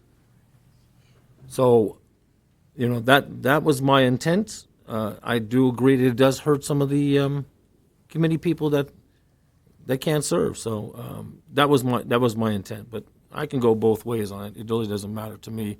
But I just wanted to make sure the public had the opportunity to know that we got to do the right thing. We got to make sure the money's secure. Got to make sure everything is done across the board, and that was my intent. Thank you, Councilmember Williams. Mayor Pro Tem Rose. Thank you. It did go through rules and policy, and just for clarification, because we were tasked to look at the policy that was written by legal. Thank you for that. We did review it a number of times at the rules and policy, and after discussion and really looking at the pros and cons of this policy, you see the recommendation that we asked not to adopt this because we believed and I can speak for myself, but I believe that the mayor, we were both in consensus that we believe that it hurts more than it helps. We do have a process for the committee makeup. We can appoint somebody to Measure Q. We can appoint to certain things, but most of the committees is through a process. They have to apply, and they go through a process, just like you're going to see later on in this agenda, that there is a process to appoint, and it's the whole council that ultimately makes the decision on who's on the committees, not just one individual on the council. We collectively agree on who's going to be on these committees. But Mr. Hernandez, I agree with you. You were the first one that came out, and it doesn't happen very often that we do see eye to eye. But yes, it does hurt us, and in past, maybe there was some issues. That hasn't happened in a very long time. We do have a hard time filling our committees, and I can give you one example. Homeward Bound Committee. The 3 committee members that have been assigned to that committee, they all belong to nonprofits, and they are all doing amazing things for our residents of Barstow. If this policy were to pass, their heart is with their nonprofit, and we would lose them as committee members. Because they are nonprofits and they legally are nonprofits, they have a right to apply for funds from the city and go through that process. The last thing that I would like to see is that we would hurt our committees, hurt our community on somebody that's willing to say, I'm willing to step up, I'm willing to even go further than my nonprofit and contribute to a great committee that does so much for our city. So I believe that that's why, not believe, but I know that that's why the mayor and I on rules and policy have pushed forward the recommendation not to adopt this policy. Thank you, Mayor. Thank you, Mayor Pro Tem Rose. Councilmember Noble. Thank you, Mayor. Hey, City Attorney, can you give us the yes and no again on the vote on if we do a yes, this goes in effect, or no, it doesn't go in effect? So the moment there's no motion on the table. Correct. So a motion to approve, if made and seconded, the vote would be yes to approve, no to not approve, if that were the motion. But there's no motion on the table. Nobody's made a motion to approve nor to disapprove at the moment. Right. But one understanding, when we get to that point, if the motion was to not approve, then yes would not approve it.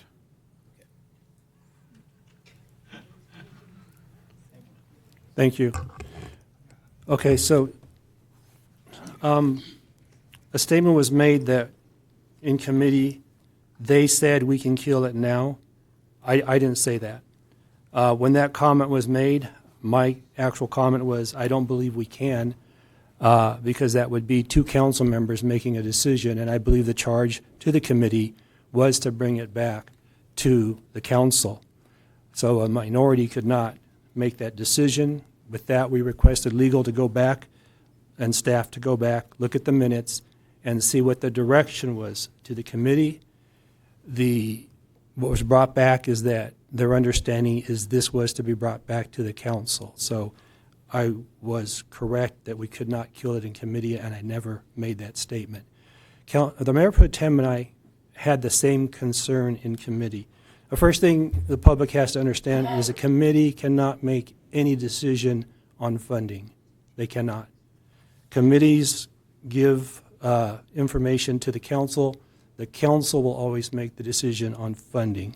A council member, if they see some type of interest, will abstain from voting or recuse themselves from the agenda item.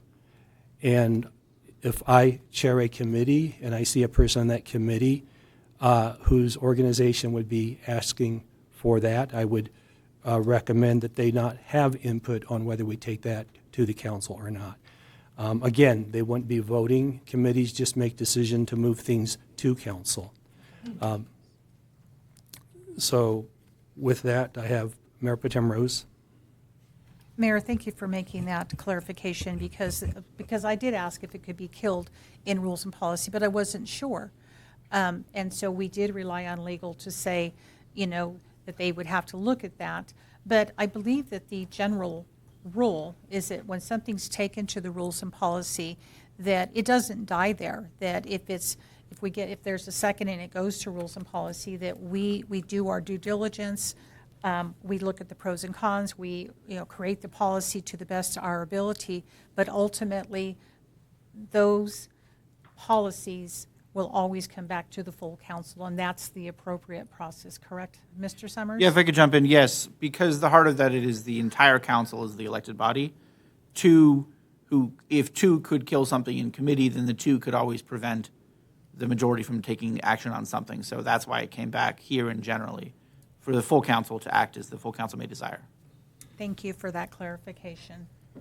With that, I see no more requests for discussion from council. Do we have a motion?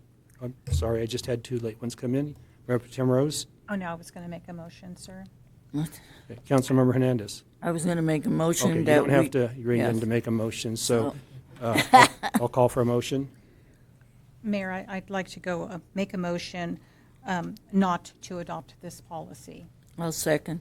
I have a motion by Mayor Pro Tem Rose and a second by Councilmember Hernandez to not adopt the policy for agenda item 14. Mayor, may I ask a question for clarification? If Mr. Summers can please, for clarification, because it's a not to adopt, the yes would be to not adopt, a no Correct. would be to oppose. Yeah, yes is not adopt the policy, and a no would be to adopt it. And Mr. Summers, I'd just like to clarify, if you could also advise council, another way to kill an agenda item is to not get a motion. And if we do not get a motion, it does not come up for vote. Oh, okay. That's true too. If there's no action, We there's no already action. did this. But in this case, We have it a may be motion. helpful to have a We have a definitive motion for decision. clarification. A yes vote will kill the number 14 agenda item. I'll call for the vote.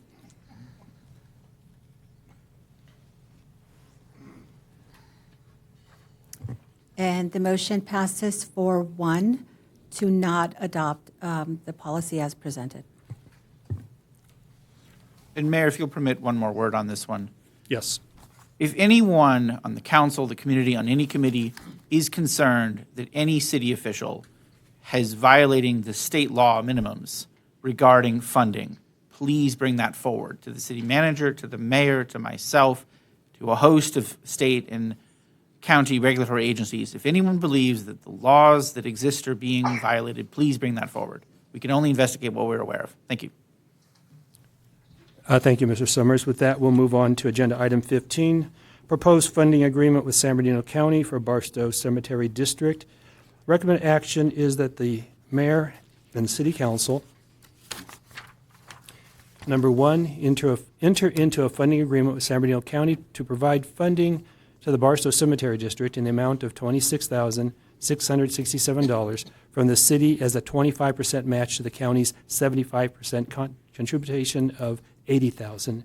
And number two, approve in-kind staffing services to provide project management of the cemetery district the cemetery district's curbing project. City Manager, Ms. Clayton. Thank you, Mayor, members of the council.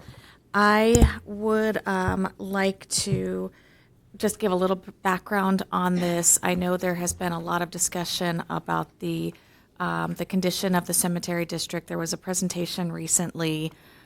There has been, I think, a presentation specifically by the general manager about their condition as far as fiscally being fiscally stable or actually unstable. They are not in a position where they have a surplus of funds, and they are in need of some assistance, specifically to the curbing, and they've made several requests.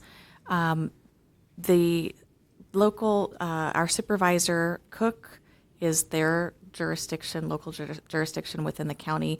Although this is a special district, that it's its own special district. It is not part of the county. It is not part of the city. They do not have the funds to provide the upgrades needed for their district. They have reached out again to partner agencies to request assistance. Supervisor Cook's office offered that assistance with the County of San Bernardino supervisors have a discretionary funds for each of the board districts. They are offering an $80,000 contribution to the cemetery, and they've reached out to the city to ask that the city provide a 25% match. With discretionary funds from the county, they do require a 25% match for their 75% contribution. The cemetery cannot afford that. Again, Cook's office reached out directly to the city. Myself and the mayor were reached out to. That email is attached in your packet, whereby they have asked for a 25% match to their $80,000 contribution, which is a $26,667 contribution from the city. The proposal that I put into the agenda item was meant to be a request from council to approve this item with funding from the Measure Q Community Benefits Fund, because this is an item that I feel would be a benefit to our community in the fact that we have residents, former residents that were buried there, I have family that was buried there. I think many people here have family buried there. So we have current residents with family members buried there. And that's the nexus that I drew with the community benefit program under Measure Q. However, we also have the Cannabis Community Benefit Fund, which is later on this agenda to appoint committee members. But with that, we have been collecting those funds and the Cannabis Community Benefit portion of the fund for 3 years. We have a balance of about $832,000, which is a healthy fund balance.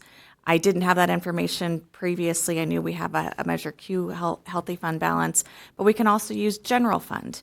It is to the council's discretion as to designate which fund balance, if you so choose to approve this item, to designate the funds from. So with that, I'd be happy to answer any questions. Thank you, council. Questions from council? Mayor Pro Tem Rose? I do have a question. So what would be the cost? So the $26,667 would be up to the council on where the funds would come from. But what's the cost of the in-kind service? I apologize. I didn't elaborate more on that. That is not determined at this time because we would have to project manage the project as well as contribute into the actual work done. So that would not be determined until the end of the project to determine how long the project takes. I could look to the Public Works oversight to see if there's maybe a time estimate that it may take based on experience, but otherwise it is something similar to when we project managed the CDBG funds that were a pass-through from the county. We didn't know at the beginning how much time it would be to oversee that project. That was fully funded with a pass-through, and that was charged to the CDBG program. But it would be similar in that we don't have the exact dollar amount now. We could just give a cost estimate based on potential staff time. So the in-kind service would be staff time? Correct. Taken away from other, it would have to be a reorg of the scheduling to have staff out at the cemetery, and it would be our equipment as well, correct? The equipment, if we had the equipment, yes. Otherwise, the funds that were being donated by the county and the match would be able to pay for the equipment necessary. So could the funds also come from CBG? Don't we have a basket? I know that No. there's certain things that criterias. So the answer would be no. No. Okay, just thought I'd ask. And without the committee that we haven't approved yet on the cannabis funds, they would be the ones that could be making the recommendations to use that for the cemetery, correct? I am asking for council to make the recommendation based on our current funds and the fund balances. We do need to provide the information to the Board of Supervisors in making that recommendation. We could delay it until the committee was convened, but the request of the city was to provide the response back to the county and to enter into that funding agreement. Thank you. Thank you. You were in there. Okay, I see no more questions from council. Madam Clerk, do we have any requests to speak from the public? Yes, we do. Mike Hernandez.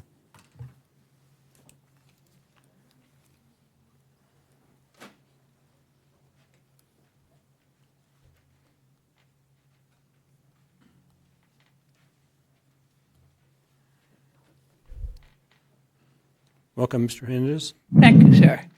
I think it's a good idea if you want to give them the matching funds. You have the money. You have it in numerous accounts. You have in the general fund $1 million. You have in the cannabis money. And you have other fundings that could be used. I do want to know if there's money that's going to be doing as matching. Is it coming out of Measure Q? I heard it was, and it was part of the promotional fund. And I'd like to know how much is in the promotional fund, considering the promotional fund has been used for the 4th of July and for a lot of other things, the Easter egg hunt. So how much money is actually in the fund? Is my first question. My second question is, you have the money, you just have to want to do it. And it's something that should be done because we can add it to a contract that we have coming up, several construction contracts, that we can get better prices, especially when they're doing cement work. And it's no time like the president gets started. And I give credit to Tex because you have all been on there for a long period of time. This has been a problem for many, many years. And the only one that spoke about it was Tex. Person has only been here 9 months. And the rest of you have been here for years. You've never spoken up about this, about seeing about doing something. I do not want to see it taken out of the special district. We can't afford to take another special district. We took the fire department and nearly killed us, and we're still fighting with it. There are things that you can afford, but you can't afford to give them one-time donations. You have funds. That's what you should do, so some of this work could be done. Like many of us, we all have family members out there, so it affects a lot of us. And I wouldn't mind having a raffle or something, or even give a donation to help out the cemetery district. But I'd like to see somebody take the initiative to do something, not only for this, for other things that we can do to raise funds for them. Because we are a community, and a community consists of its people that are residents, and they were part of our community and part of us. Thank you. Thank you, Mr. Hernandez. Our next speaker is Cecilia Cordova.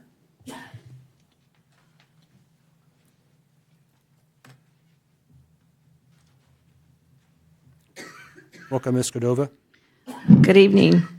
I'm Cecilia Cordova, was born and raised right here in Barstow. And even though I moved away, I still made the miles over to work on the Joe Gomez Cemetery Task Force. And I've been doing that for 5 years. And all this time in Barstow, I've never ran into Barstow politics until this cemetery topic. I did run into one about 15 years ago. I wanted to bring a free NASA-sponsored robotics program to the high school. And I was supposed to meet with the faculty, and they invited local leaders. And I was shocked to know that a fast food manager was going to decide what education would be presented at the high school. So it was denied. But Jane, who was over at the Discovery Center on Barstow Road, saw a lot of benefits to this program, so we presented it there, and we targeted students ages 9 through 14. They were given free robotics programs, workshops. They even entered a robotics competition. So they had a lot of fun learning math and science through building a robot. So I like when Tex repeats constantly that he wants to make the people of Barstow aware of what's going on in the city. And I like that he likes receiving, their questions and solutions and so forth. Anyway, the people that are buried at the cemetery contributed to the success of Barstow. And they probably supported many of elected officials. And so you can't turn your back on them now just because of that minor detail of where they're at. It's not in the city limits. The cemetery still has a Barstow name. It's called Barstow Cemetery District. I am already, for 5 years working on the task force, there's many of us already with all the robotics, all the LAVCO reports and asking what's happening at the cemetery. We know what's happening at the cemetery. Funding is critical. And this council needs to find a way to fund them now that we still even have a cemetery. And I just hope that when you make decisions about financing, that you don't let politics get in the way and make negative decisions. Thank you. Thank you, Mr. Cordova. E.T. Snell.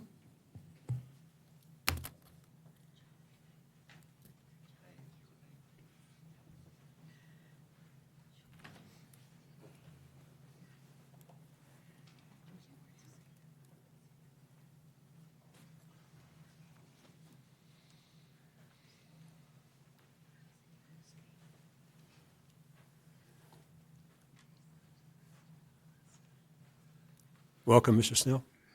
Thank you, E.T. Snell, clown community activist. The cemetery thing, I asked that lady what they cost for plots over there, and they're as much as Rose Hills. I mean, we got to do something with the cemetery over there. I don't like the special services, but I don't know how we take it out of their control. I think we've got enough volunteers and stuff and people, and I'd like to see, that back part open up. Does anybody know how much land is at the cemetery? Anybody know how much land we have out there? Does anybody know anything? I'm kidding.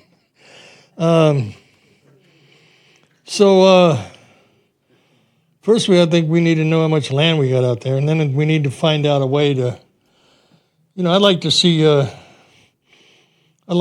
that they could get business out there and make that thing happen. And I don't think we're going to do it with the special services. I think there's got to be a way to let the city run it. Or somebody that knows what they're doing out there. Like you go to Rose Hills, they got the grave salesman up there, and they got a nice little florist shop there. And I think we could have the same, and I think we might need some more land out there so we could really make it something. It's just a matter of how much time we want to spend on that. Also,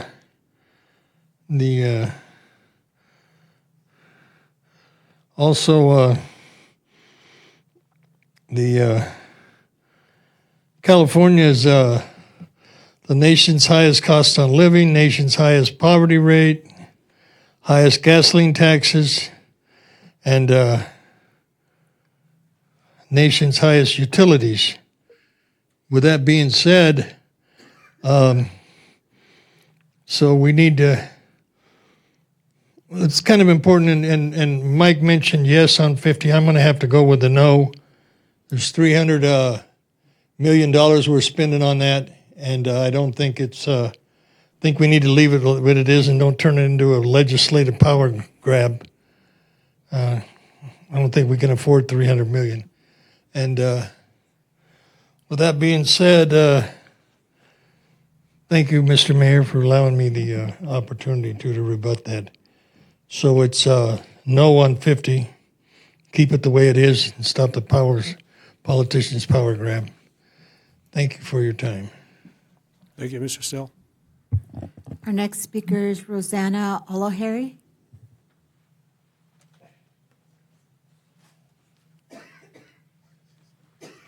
Welcome, Mrs. O'Leary. Hi, it's Miss Elgohari. O'Leary? Barstow, yes. We say that Barstow cares, do we? Do we really? Are we the generation, we're the generation left behind to care for our, what's left, what people left to make Barstow. My grandfather came here in 1910, and he helped build Barstow to what it is today. And so did my family, and I have tons of family in this city. We are the voices that are left. We are the voices that are in charge to care. And I want to ask you, do you care? Do you care enough to vote, to spend that money, to make sure that our loved ones not only are honored and respected, but do we want to leave them and treat them like the dirt that they lay in? Do you care enough to honor them and respect them? And we can say all we can say, words are words, and it's just that until there's action put behind it. And you are the ones that vote. We chose you to make those choices, and you need to honor what people that have been left behind, they're gone now. We need to continue to respect them. We need to continue to honor them. And having a nice cemetery the way that it was for years when I grew up, I was born and raised here, have not left, and I have seen how that cemetery has just deteriorated and gone to hell.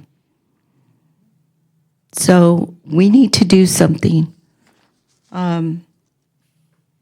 Like I said, they're the ones that made Barstow, so you need to vote to fund it. Thank you. Thank you, Mrs. O'Leary. Our next speaker is Debbie Aguayo.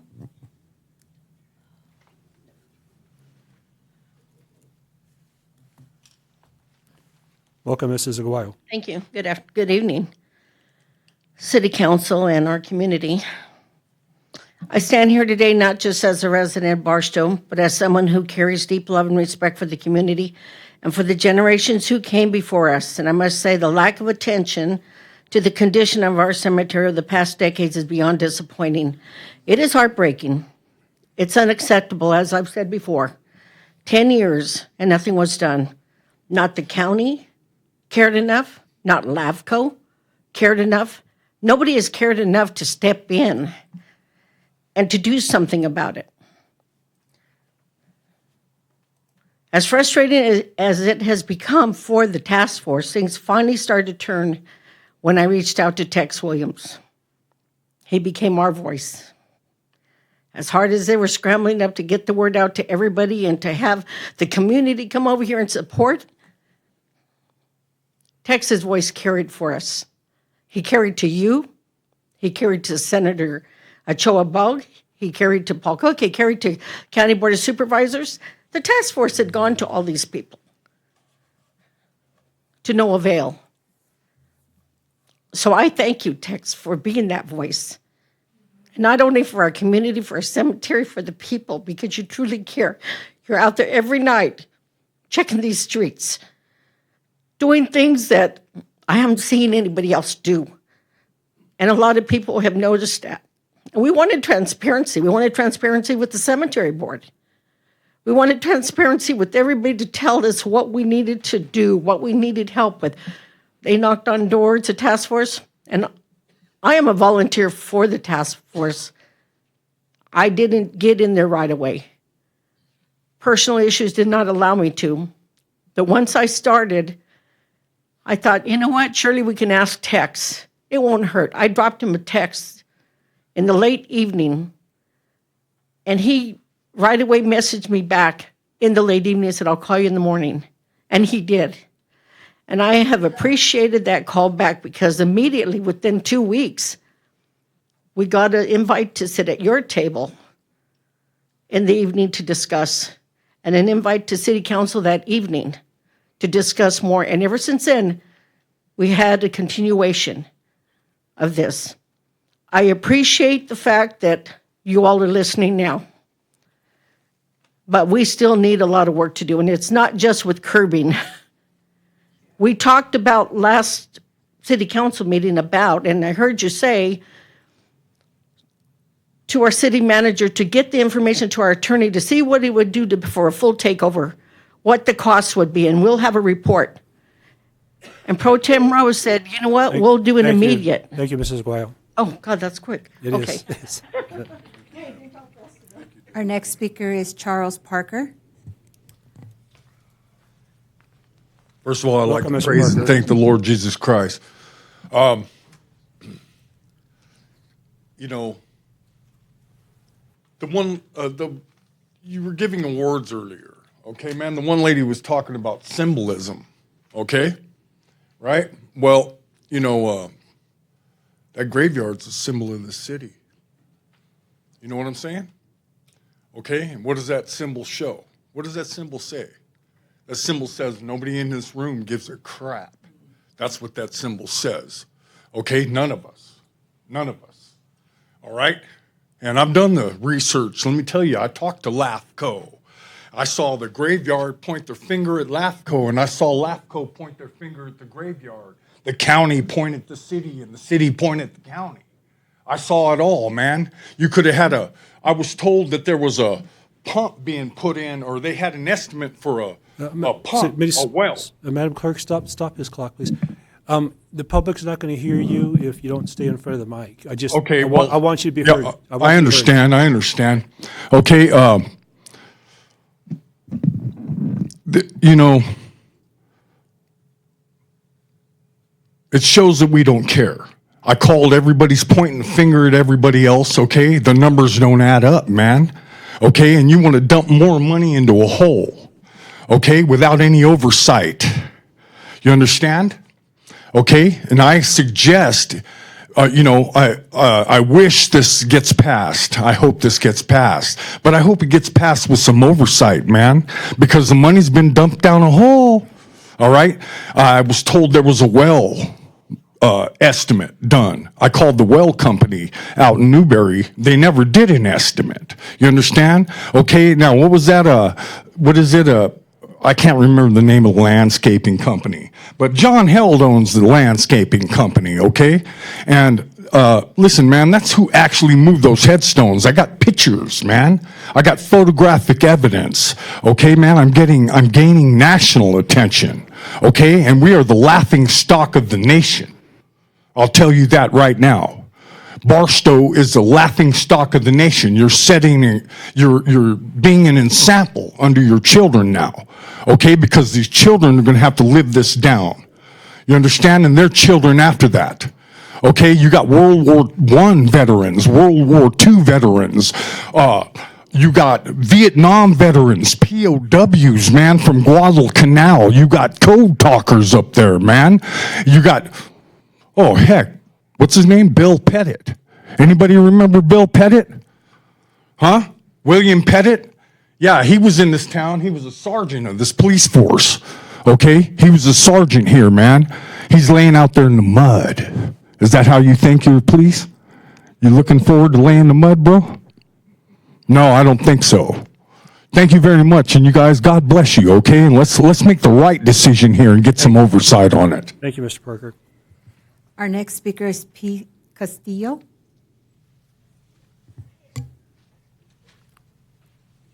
Welcome, Mr. Castillo.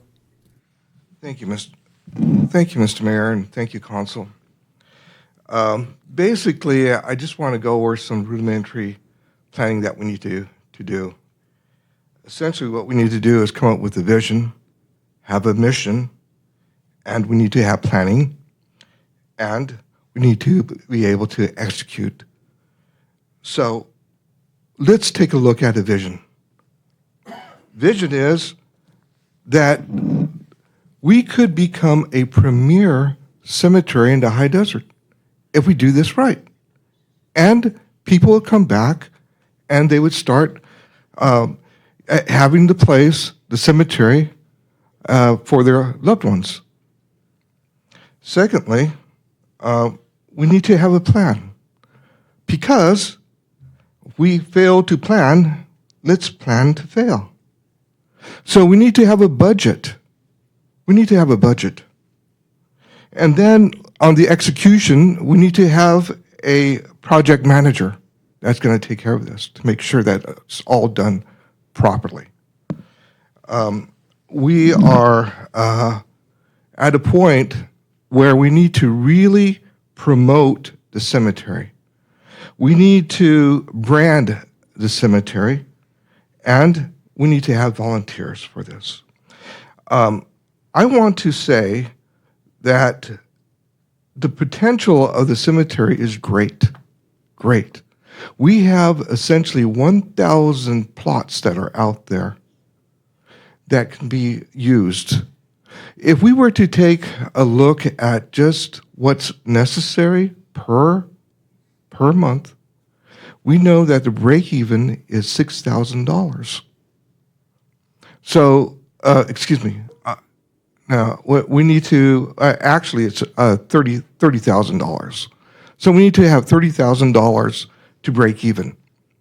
And so not only that, but if we're taking a look at what we want to do, we are actually short of what we want to do for the curbing. My estimate is it's $250,000 to get it to get this done, because we need to have cement. We need to have the cement. We need to have the labor, and we need to have all the materials. So the $120,000 that we're looking at is insufficient. Let's take a look at $250,000, please. And then I want to say thanks to everyone here that has really put some effort into this. Mr. Mayor, thank you for your leadership here. Thank you, Mr. Castillo. Our next speaker is Perry Pack.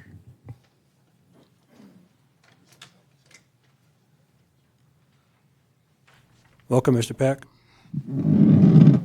Howdy. It looks like other people have already exposed that we're seeking to put a Band-Aid on a major project, okay?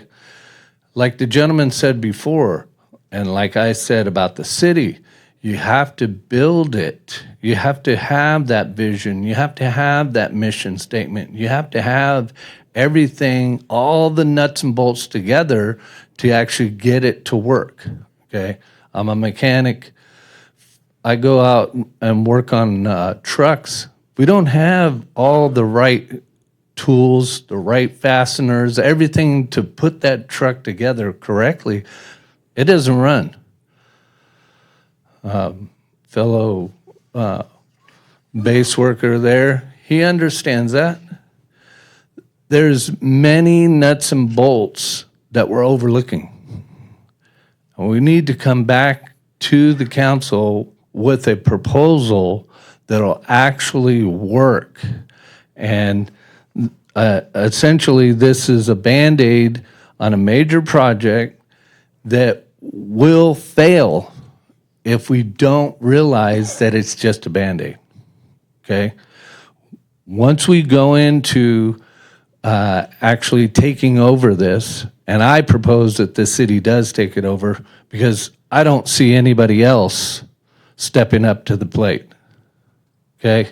So once the city takes it over, just like with the fire department, we have to go to work on the mission, the vision, all the nuts and bolts, and get it put together correctly from the beginning, or we will plan to fail. And that's not what the people want. They want something that they can latch onto, and once they see that something is there, you're going to have donations. You're going to have people go, wow, that is a viable place for my family to be interned.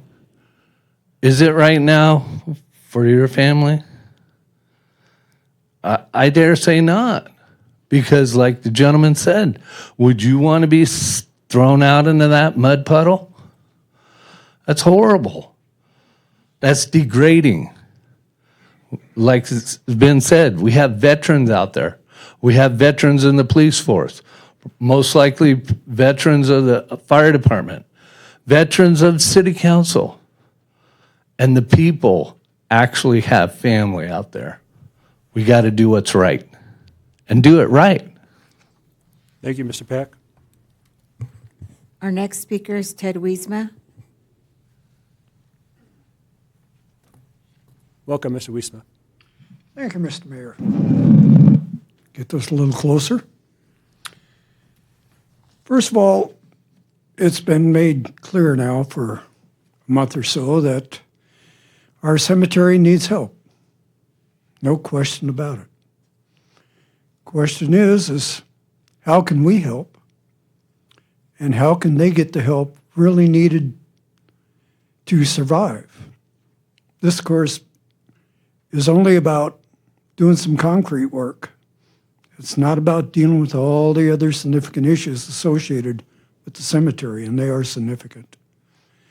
But as far as the concrete work, it's not clear here to me. Are we doing curbs on a county road? Are we doing curbs on a city road? Are we doing curbs on somebody else's roads? I would like that to be clarified of where this money's really going as far as the property owner of where the work is going to be. As far as funding, the project should be paid for out of the general fund, not out of the specialty funds. Come on, you go back and look when Measure Q was passed. There's nothing in Measure Q about giving money to outside entities, which the cemetery is. And I don't think when the people voted for Measure Q that this was something that was in their mind whatsoever.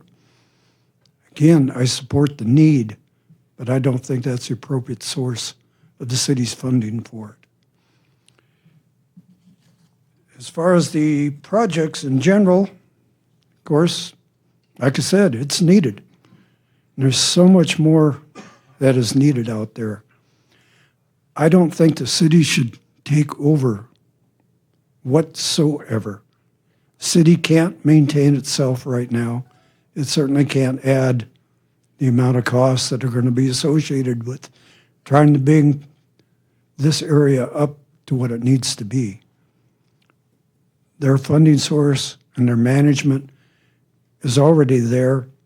We should not be taking that away from them. Thank you. Thank you, Mr. Wiesma. Virginia Brown.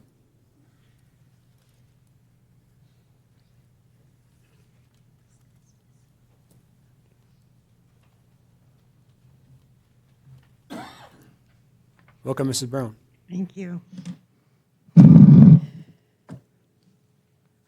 I look at this whole thing, and it's sad. But I have a question. Do we have a foster child? Or do we have a child that we really care about, that we're going to take care of? Right now, you could consider it a foster child because you guys are out there willing to help support it, but it's not yours. People may say we can't afford it. Well, heck, we're doing a lot of things lately we can't afford, and somehow we're making them happen. So why don't we just make this child our own? Why don't we care about it? Why aren't we looking at that as an option? Why aren't we having meetings regarding helping more than just one time? You all know the old saying, you teach a man to fish, you feed him for a lifetime. Well, this is kind of like that. At this point, we're willing to give them a fish, but then what happens a year or two down the line when it starts to fall into disrepair or the next project comes up or the next project comes up? If they're going to continue to need to keep coming back for continual care, in the cemetery business, when I would sell somebody their burial plans for their family, we had what we called perpetual care. Well, this is kind of what we're asking the city to do, perpetual care. It starts with the curbs, but there's going to be more. Don't put a Band-Aid, like they said, on it. Decide to give it perpetual care. But if you're going to do that, don't make it a once a year, have them come up here and ask you to help them. Make a decision. Stand up. Make that choice. It's Barstow Cemetery, and right now it's being treated like the red-headed stepchild of the family. It belongs to all of us. We need to bring that child in, nurture it, care for it, treat it, just like we do our parks, just like we do, we got to find money for this, and somehow we find it. Why? Because it belongs to the city and we care about it? Then let's bring that child home. Let's make it ours, and let's really care for it. Thank you. Thank you, Mrs. Brown. Our next speaker is Marcia Wiesma.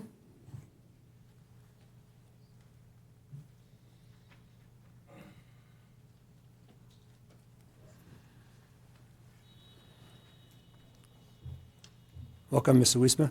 Thank you. Guys, I've listened to a lot of this, and I am so glad that Tex, you got people working on it. When I first came down to this community, I met the director at the time for our cemetery over there. It was beautiful green. They had flowers.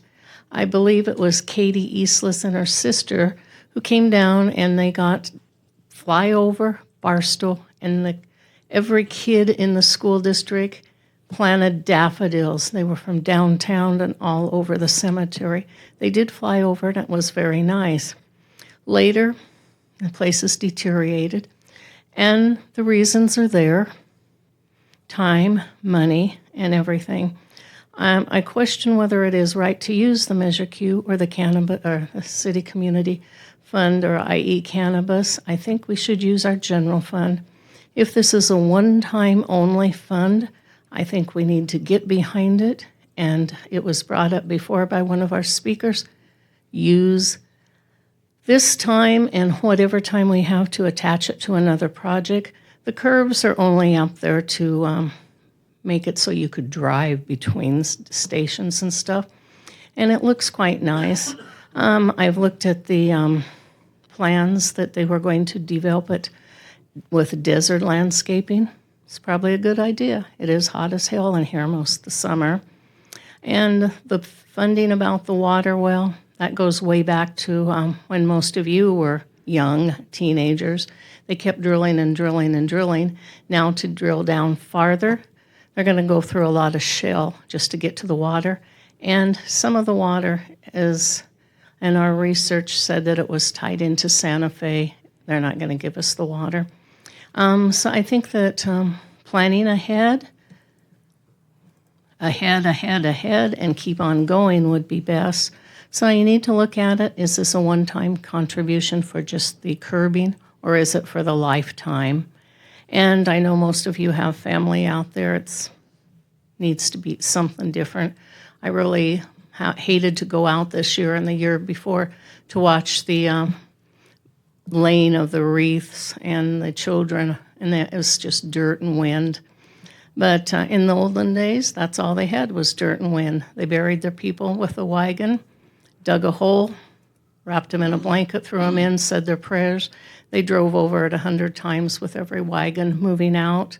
And that was so the coyotes don't get them. I'm not proposing we do that, but it is something that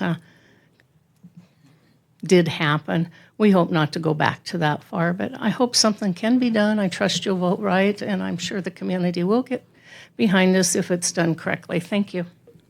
Thank you, Mr. Wisma. And the last speaker for this item is Jim Brown.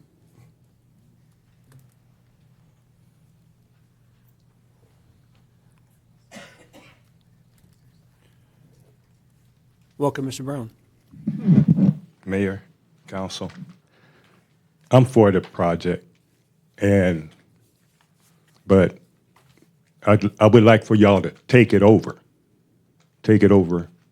and I have a suggestion. You may like it, you may not, but you should have a 1-cent sales tax. So have 2. So some of that money can go to the cemetery and have it fixed up, grass and statues and stuff like that. Because the 1 cent you got now, the money that you were getting is, we in a hole. So my suggestion is have put it on the ballot and have another 1-cent sales tax, so make it 2 cents, so you can have that money for these kind of projects and stuff, but don't use it for salaries and stuff. Just use it to do the projects and those type of things, and then, but leave it up to the people. If they vote yes, then that money can go to the cemetery, and the city can, take it over. That's all I got to say. Thank you, Mr. Brown. That is all the speakers we have, Mr. Mayor. Okay, questions from council before we call for a motion? Questions? Yeah, Mayor Pro Tem Rose. Thank you. I do have a couple of questions. Ms. Clayton, you did mention that we could take the funds out of general funds, correct? That is correct. Because I do tend to agree that Measure Q, its intent wasn't to have those funds spent outside of the city, though I love the analogy that Ms. Brown said. I do really do. So we could take it out of general funds. That's good to know, because I think that might be where we should take it from or consider it. I do have another question. How long will this analysis take to potentially take the cemetery over? That is, I believe I reported out at the last council meeting or previous that we would complete that analysis by the end of the calendar year. And not necessarily take over the cemetery, but just look at options. To look at options? Yes. Mr. Summers, I do have a question. If we were to look at options and potentially somehow, I don't even know what the word would be, take it over, annex it, whatever the case may be, we could potentially do a special measure on the ballot, correct? We could do a revenue measure on the ballot. We haven't analyzed all the details yet on exactly what that is. There are, generally, state law limits the sales tax to the default 1% plus the 1% we already have, Measure Q. I'm not aware that the city has the power to do another 1 cent on top. However, if we took over the cemetery district with the council vote and maintained it as a separate district, maybe it could put a sales tax measure on the ballot under it, or other funding options are certainly on the table, the parcel tax, other appropriate taxes. That'll be part of that analysis, is funding measures, and it's possible that the council could structure it to be that if a measure is approved, then it's taken over. If the measure fails, then it's not taken over. All to be assessed as part of the options. Thank you. That's all, Mayor. Thank you, Member Pro Tem Rose. Councilmember Williams, questions? My question is going to be on the curbing. Could you explain what that curbing is? They got it a little wrong. It's not for roads. I don't have as much information as I believe Community Development Director Hildreth has, so I will invite him to provide more information. Yeah, so the curbing that is being referenced is landscape curbing.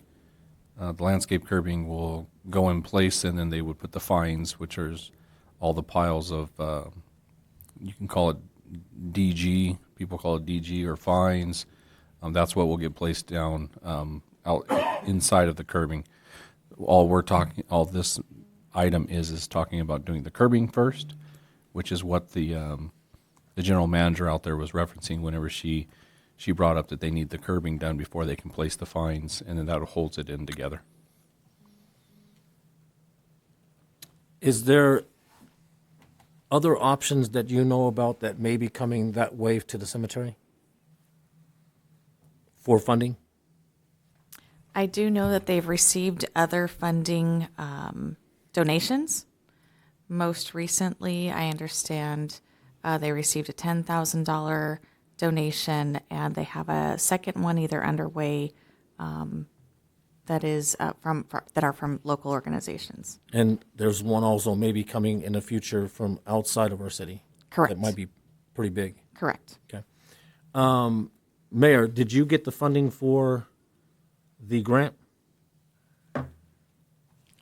Well, Councilor Williams, you and I attended a meeting in Victorville, and the city of Atlanta thanked Supervisor Cook's office for some discretionary funding that they received, and I think the light bulb went on both of our heads at the same time. That's that special district is in Supervisor Cook's district, and he has discretionary funding. Let's go ask for some. Yes.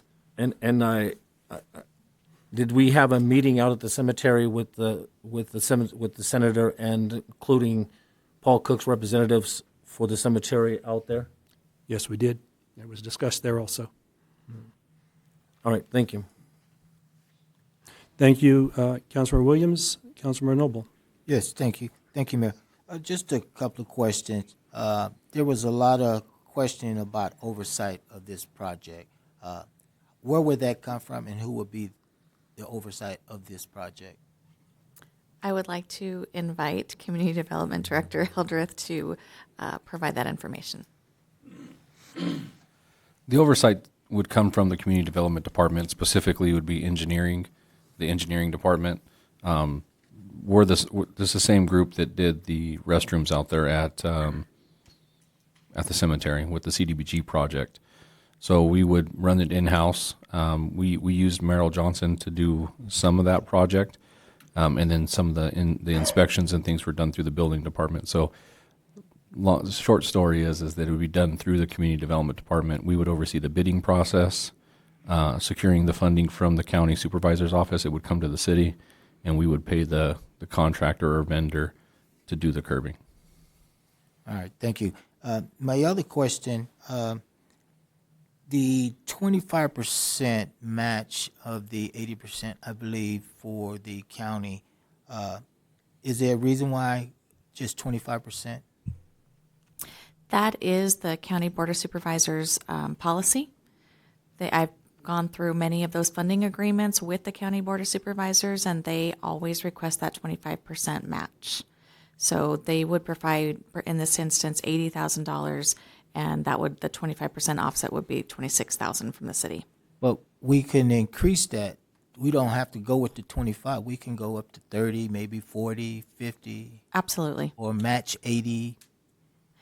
Yes, and their $80,000 match requires the 25% 50% minimum, but we could absolutely provide more funding, yes. All right, thank you. Thank you, Councilor Noble. I see no more requests for questions from council. I'll call for a motion. Mayor Pro Tem Rose, you had questions? I do, so. Go ahead. Councilmember Noble, I love your way of thinking. So potentially, the motion could be to match the 80,000 coming out of general funds. Would we? Is there something coming over here?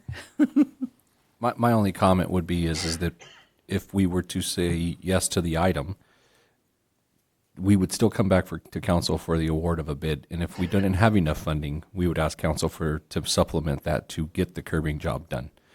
So my recommendation or staff's recommendation, I'll leave that to the city manager, but it would be our best bet to agree to run the project, and then we would get the bids from all the contractors. And if it comes in at a certain price that we need more funding, then that would come to council. Or we would limit the project, that's up to council at that point. Thank you. And to add to that, but to complete and for the Board of Supervisors to move forward with taking to their board the approval of the funding agreement, we at least need that commitment. And then absolutely, as Director Hildreth stated, we could bring an additional request at the award. Thank you, Mayor Pro Tem Rose. Councilmember Hernandez, questions?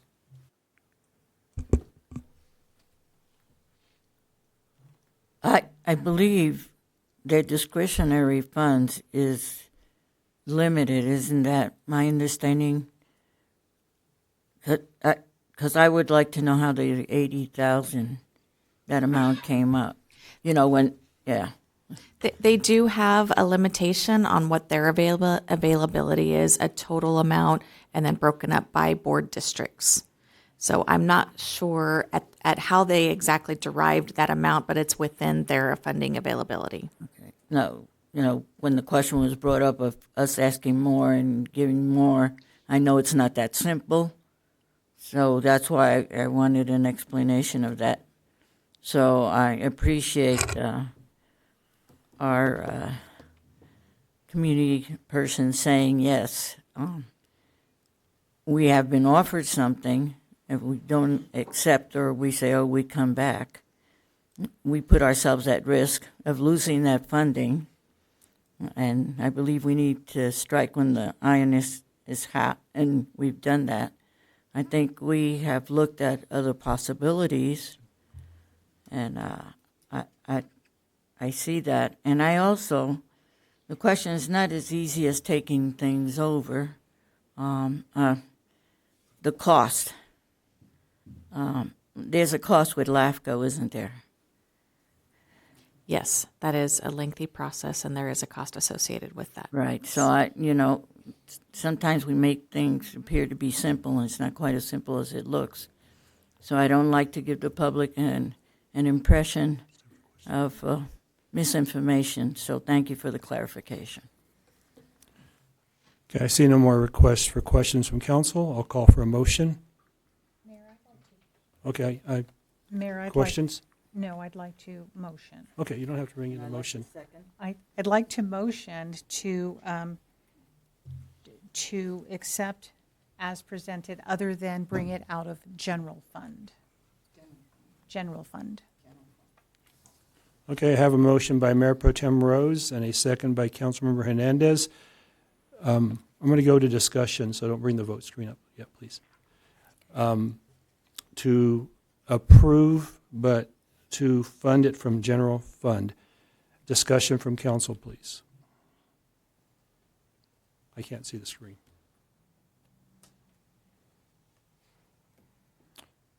Mayor, well, it came up for a minute, and Mayor Pro Tem Rose, you were in there, so we'll wait for it to come back, but go ahead. Thank you. I think this council would be remiss to not thank those that have been active participants in bringing this back to life. I would like to start with all of you out in the audience that have shown up, that belonged to the cemetery board, that have belonged and have continued to be the voice from your role. We would also be remiss if we didn't thank Councilman Williams and our mayor for taking the initiative to move forward and have these meetings, to our city manager and to Mr. Hildreth, all the way to our attorney. It's taken a village, and it's unfortunate that it's taken this long, because I believe we all feel that it is a travesty of what we see out at our cemetery. And so kudos to everybody that has taken part of it. Kudos to those voices, for being the voices of those that have been laid to rest. They no longer have the voice, but we can continue to be their voice. So I just want to thank everybody that I've mentioned for doing this. Thank you. Thank you, Mayor Pro Tem Rose. Councilmember Williams. I would be careful with recommending that we just take it out of general fund, look at all your options. You don't know what the cost is going to be or what the numbers are going to be. So I agree that Measure Q shouldn't be used. That is one I definitely agree with Mayor Pro Tem on. But cannabis is there. We got funds there, so just allow the staff to come back and tell us instead of us limiting where the money's going to come from, I believe. I would need a subsequent motion to change the motion. Otherwise, staff's directed that it would come from general fund with this motion. Mayor, may I speak on that? Mayor Pro Tem Rose, go ahead. Thank you. So I believe that that coming out of the general fund is just for the 26,000. And as something comes back, then we can also look at alternative funds. And I believe that's what I understood. Is that correct? That is correct. Thank you. So we're just looking at from general funds for the 26,000. At this point, just for the 26,000 match is what we are requesting funding for. Thank you. Okay. I'm just going to advise Councilmember Williams, being the newest council member here, you could make a subsequent motion. You could direct staff to come back. General fund, cannabis funds, whichever fund they felt at the time was best suited for the availability of funding. So I just want to be sure, because I don't want you to come back later and know that it was, okay. So I'm going to go to discussion. I see no other council members here. I understand that we need to look further. When I started looking, this was the first thing that came available. It's not that we're going to stop here. We can't plan past the funding that we have, and we can't really spend too much time in something that does not belong to the city. Is there discussion about the city taking it over? Yes. What will that look like? It's too soon to tell. I have had discussion with the city manager. Someday something may come to the council, or it may not make sense. But it's a positive thing we're doing tonight, even though it's a small step. So it's kind of sad to see the council get beat up about a positive thing. I don't know now if they're hesitant to bring the next step, and we get beat up again because it doesn't include what would be the next step. But I mean, I'm looking at most of my notes here, and the council took a beating about something positive that we want to approve for something that we're not fiscally responsible for. Basically, I've already gotten one call. What are you doing? You cannot spend city money outside the city. And that is true. I cannot argue with that person. We should not be spending city money outside the city, but we understand there's a need. That's why I went looking for the money. Unfortunately, this one comes with a 25% match, but I didn't want to turn it down. I wanted to bring it to the full council. I shouldn't make a decision by myself, even though there's a 25% match, which means we would have to spend city money outside the city. And anyone that calls me and says, Tim, that's wrong, I'm not going to say you're wrong. You're right. But sometimes we have to make decisions that benefit, even though that's not the direction of where the funds should be paid. I just want to say something about Mr. Pettit, William Pettit, thinking that the city neglected Mr. Pettit. Mr. Pettit, a World War II POW. Mr. Pettit, a Korean War POW. Mr. Pettit, a Barstow police officer, Yes, he is buried at the cemetery. I visit him there because he was my next door neighbor. He paid me 50 cents an hour to cut weeds in his yard, feed his animals after I cut weeds in my yard and fed our animals. Mr. Pettit was a very good man. He is buried in a cemetery in a district outside the city. Has the city forgotten about him? No. We have a street named Pettit Street. I believe it's street. It might be avenue. We have not forgotten about Mr. Pettit. Mr. Parker, we have honored Mr. Pettit. We have honored him greatly. He's remembered. We named Citron Street after Mr. Pettit. So please, don't accuse this city of not honoring its veterans. We've named many streets after our veterans. We have banners up of our current men and women serving. So please, do not accuse this city of not respecting its veterans. Mayor Pro Tem Rose? Thank you. So, we are put in a position, but I believe that we're making, hopefully making the right decision. I do want to ask our attorney, Mr. Summers. Mr. Summers, if this council chooses to spend this money that's in the county, that's not illegal, is it? No, it is legal to spend city money on a government facility immediately adjacent to city limits that will support the city's defined community. It would be legal if approved by the council. Thank you so much, and I wanted to make that very clear because I think we all understand that, but I wanted for you to say what was your stance. Thank you. Yeah, happy to clarify. Thank you. Thank you, Mayor Pro Tem. I didn't mean to make the acquisition illegal, just where money should not be. But I wanted. Okay, that's a very good point. With that, I'll call for the vote.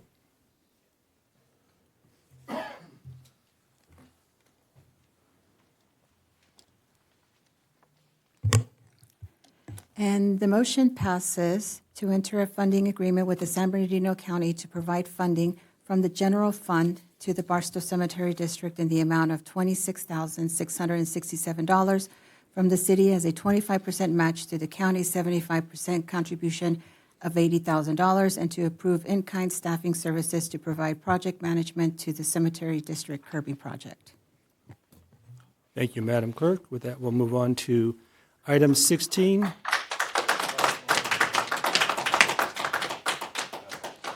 Thank you. Item 16, adopt resolution 5247-2025, adopting community promotional fund policy that consolidates and supersedes the existing community promotional fund policy, policy number 50-01, and youth community promotional fund policy 5.28.2024. Recommended action, staff recommends adopting the proposed resolution 5247-2025 to adopt the CPF policy to consolidate the city two existing community promotional fund policies and to provide clear, consistent guidance for the community promotional fund administration while ensuring accountability, transparency, and maximum community benefit from Measure Q revenues allocated to the community promotional fund. City Manager, Ms. Clayton. Thank you, Mayor, members of the council. I would like to introduce City Attorney Summers to provide this presentation. Thank you, City Manager. Mayor and Council, what's before you is a proposed update to the Community Promotional Fund policy that does a couple of things. And I'll note as a start, this is regarding the Measure Q promotional funds. Mindful that there's also the separate cannabis community benefit funds that have a separate policy. That's the next agenda item. This one is the Measure Q community benefit and community promotional fund, rather. Presently, we have a youth promotional fund policy and we have a separate community promotional fund policy. This is designed to put the two into a single policy. It stemmed out of the March 3rd, 2025 council meeting when the council awarded several youth community promotional funds and identified that their present policy had some complications and expressed the desire for several updates. In summary, to consolidate the community promotional fund and the youth community promotional fund policy into a single policy, to eliminate the committee review so that the entire elected city council would review and approve all applications, to clarify the appropriation and cycle process, setting up an annual cycle, to delineate between, for youth in sports in particular, consumables or things that would remain property of the sports programs versus and durable equipment that would be city-owned but available for use by the sports programs, and then to elaborate some requirements on permissible use of funds. That draft policy was prepared and went through rules and policy at several meetings earlier this year, most recently in July. And what's before you is a proposed revised policy. Attachment 3 is the red line. We are available for any questions. Thank you. Questions of staff, council? Councilmember Noble. Yeah, thank you, Mayor. Just a question in reference to, I like the way it's written and some of the sections. When you talk about section 2, Charlie 1, there's a confusion. Well, for me, it took me a little while after I read it to figure out exactly where section 2, Charlie 1, I.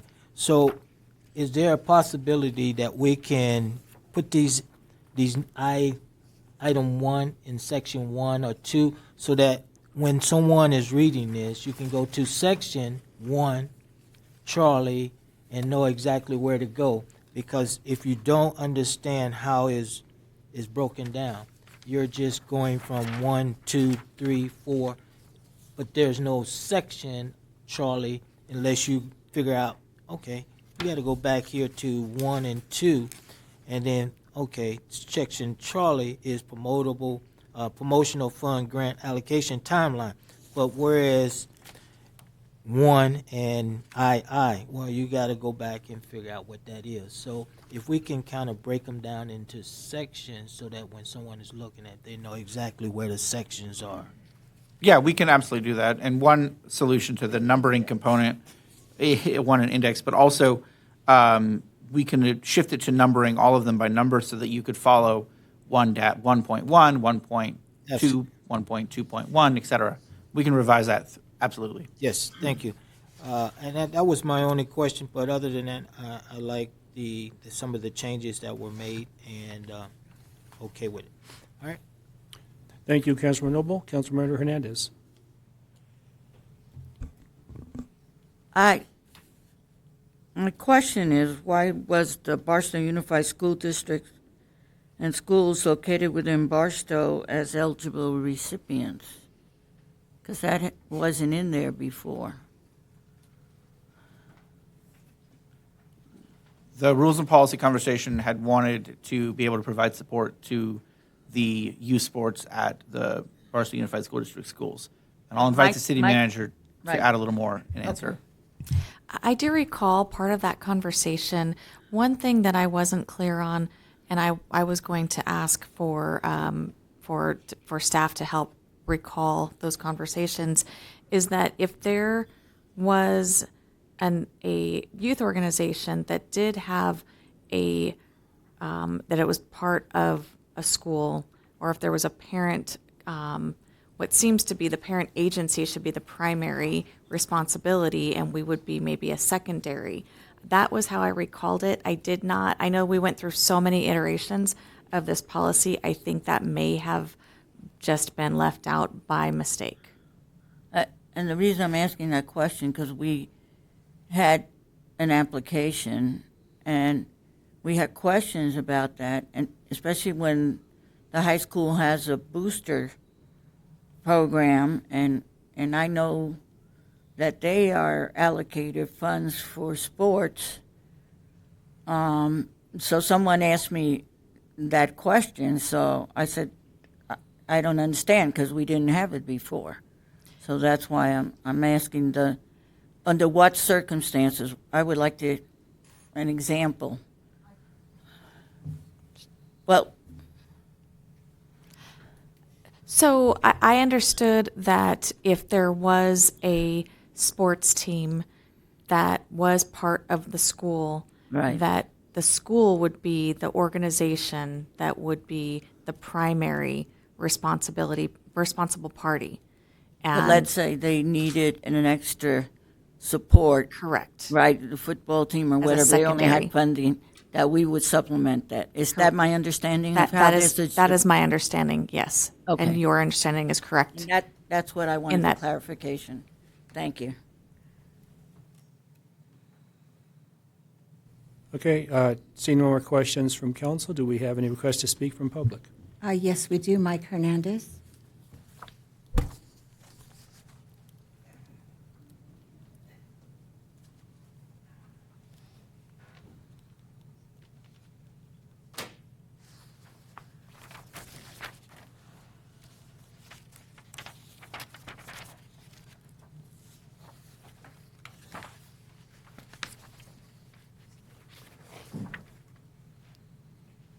Welcome, Mr. Hernandez. Thank you.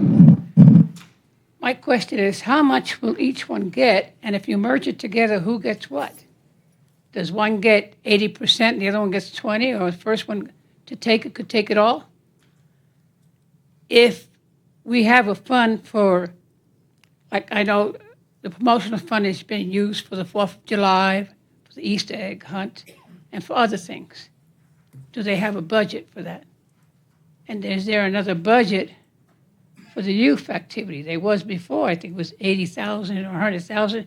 It also includes the senior citizens. When you wrap this all together, how do you calculate who gets what? Does the council say first one here, first one served? And everybody's adult? And they come in at different times of the year for donations. So how exactly is this going to work properly? And for the school districts, as far as I'm concerned, we have 2 bond issues that they passed. They're in my tax bill. I pay every year for bond issues. I have nothing to say how they spend it. School district gets it. They spend it the way they see fit. And if they don't see fit to pay for their own youth programs, why should we? Thank you. Thank you, Mr. Hernandez. Our next speaker is Joanne Kuzno.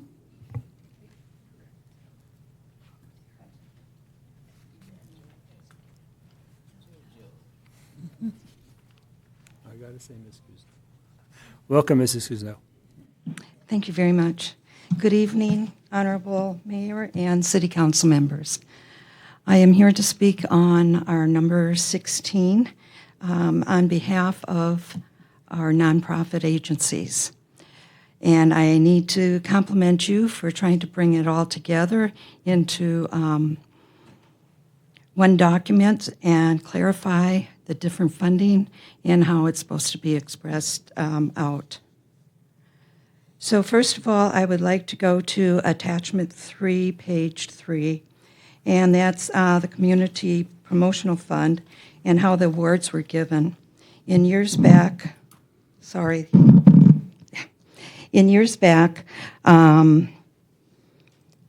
we had the workshop for the promotional funds in February. Then council and staff reviewed everything in April. Then we finally got the awards or clarification of awards in meeting after the council had done the budget for that year. So now in attachment 4 in our new funding program, we are not going to start till August, and you are going to review in September and leaving the awards to the first or second city council meeting in October. Well, for us that are having events that are necessary to our funding and to the benefit of our residents in Barstow, that leaves us only a couple of weeks to know for sure if we can even do that. We couldn't even, for us at Boots and Bling on November 8th, we couldn't even cancel now. So if we can't afford it, we're going to have to go into debt in order to provide it, in order to have a funding raise. So those are the things there. And the only other thing I have are on the background checks for what we will need for the persons of that agencies with children and the seniors. So I'm just wondering if you can let us know where we would go. Does the police department go ahead and do that for us as far as background checks and fingerprints, or where do we go? So to end, I would just like to thank you all for your leadership, for your stewardship of our dollars here in Barstow, and for taking your fiduciary obligation very serious. Thank you very much. Our next speaker is Ted Wiesma.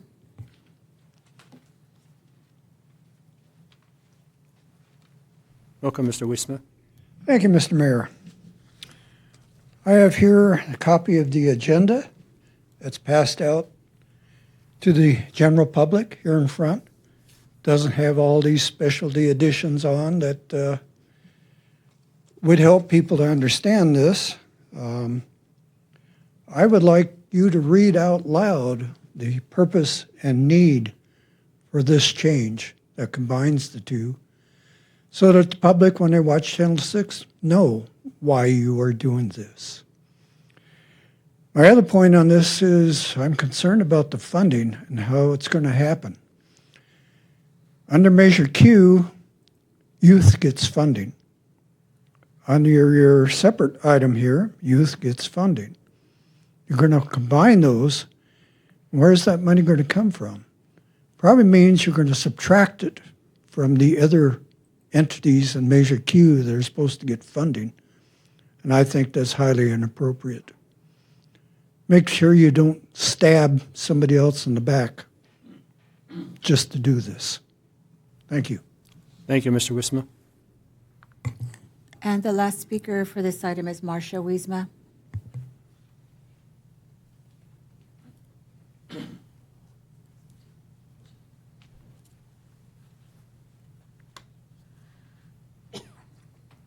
Welcome, Mrs. Wiesma.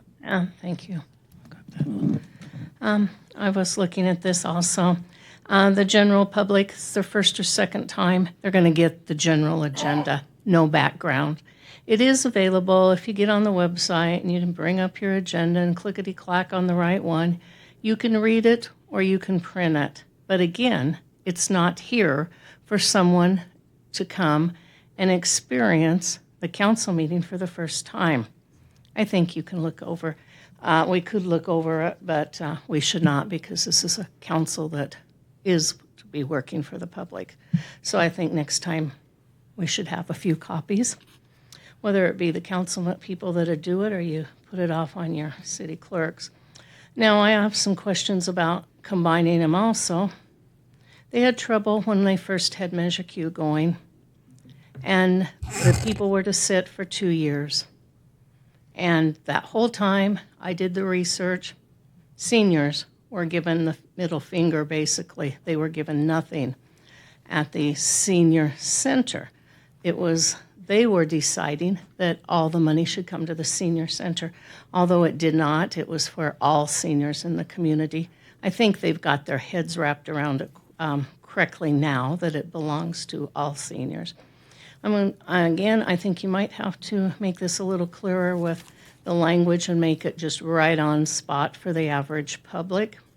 And I think I understand why you were trying to do that, but I don't want you to leave anyone out in the cold not being able to get the funding. And I'm a little bit concerned what the last speaker just said about having to wait so long to see that they're approved. I think that's something that City Council should answer and do it properly. I'm sure that you could do it up there, all of you. And thank you. Thank you, Ms. Wiesma. That is all the speakers we have, Mr. Mayor. Okay, I'll bring it back to council for questions. I do have a couple questions, and I do want some answered by, that were asked by the public. Ms. Clayton, when you and I sat down on this, I had brought up that in the prior policy 5001, there was an Exhibit A, and events that occurred every year were already in the resolution. Would that be a way to answer the question that was asked by Ms. Kusnos regarding the time frame?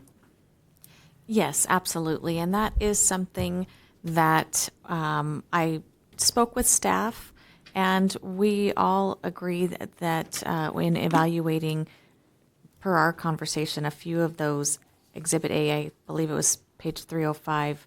308. Oh, 308, thank you. That some of those are not recurring any longer. However, some are, and that it would not only assist staff but council with, if it's a recurring event, that we don't have to take staff time to prepare a staff report, bring it back, present it to council, and go through the additional time when it's a standard, standing, recurring event. That would be conducive to staff to keep that exhibit in, and I think it may have been inadvertently removed during the update to the policies, the merging of the policies. Well, we'd have to bring the language back into the item, the policy also. Yes. To reference the addendum, so. Correct. Would it be And your so- recommendation to bring this back with that? Yes, absolutely. And Also, then I'd like, Mayor, if I could jump in, we'd also want direction if there's any events, the ones that are no longer on the calendar, correct, but are there other events that are now on the calendar that the council wants to pre-approve? Yes. If so, we'd want that direction too. yes, I was going to recommend that. I've crossed out 3 here that no longer occur. The other thing I would recommend bringing back, I can't find it, but if it's in there, let me know, because we did discuss in committee regarding the schools, that they bring with their application, the documentation that they have got the other source and that we're a secondary or a, not the main source, but basically they're short and need a little bit more. So can we get that into there? with the Yes, schools? absolutely. We can Okay. work with the attorney's I'll need a- office to incorporate that language. I'll need a second for both those. Okay. And then somebody, well, they said read it out loud, but I think they just want to explain the reason for the change in the ordinance. If you could explain that to the public, the reason we're changing? And I'll note, the ordinance isn't on tonight's agenda. So we didn't put, I I'm realize sorry, the council got an email of it. The policy, yes, okay. The policy, yeah. The ordinance is a different adventure. Right, the policy, I'm sorry. Correct. The reason for the policy change is because the council identified that the present policy created a gap between the elected council's decision-making and what would come out of the community. It also created, those gaps created sort of a round robin where the committee would recommend something and the council would be opposed, kick it back to the committee, they'd bring it the same thing back. It would ping back and forth. In the meantime, we're not funding events. That gap between the council's policy choices and the present policy was the main driver of revising the policy. The rest was about ideally streamlining things, but that was the primary driver. Thank you. Thank you. Councilmember Noble? Thank you, Mayor. Just had a question in reference to the application submission and those that don't hit the window. If I'm reading this right on page 5 of 7, those come back at a special council or to the city manager to come before us because they did not meet the requirement, or not necessarily the requirement, but The didn't meet timeline. the timeline on the submission. That's correct. Okay, so, Yeah. okay, got it. Okay, thank you. And I would recommend, if we have those, the nonprofits and agencies that know well in advance, if you have an annual event that's not on our annual list, to plan for it well in advance before, so you could basically get a year ahead, is what my recommendation would be. And we can provide that information when we put the information out for the application process. Thank you, Councilmember Noble. And Councilmember Hernandez, you got in there twice somehow, so. Oh. You want to speak and then again? Hey, or- maybe I want to Okay. speak twice. Well, go here. ahead.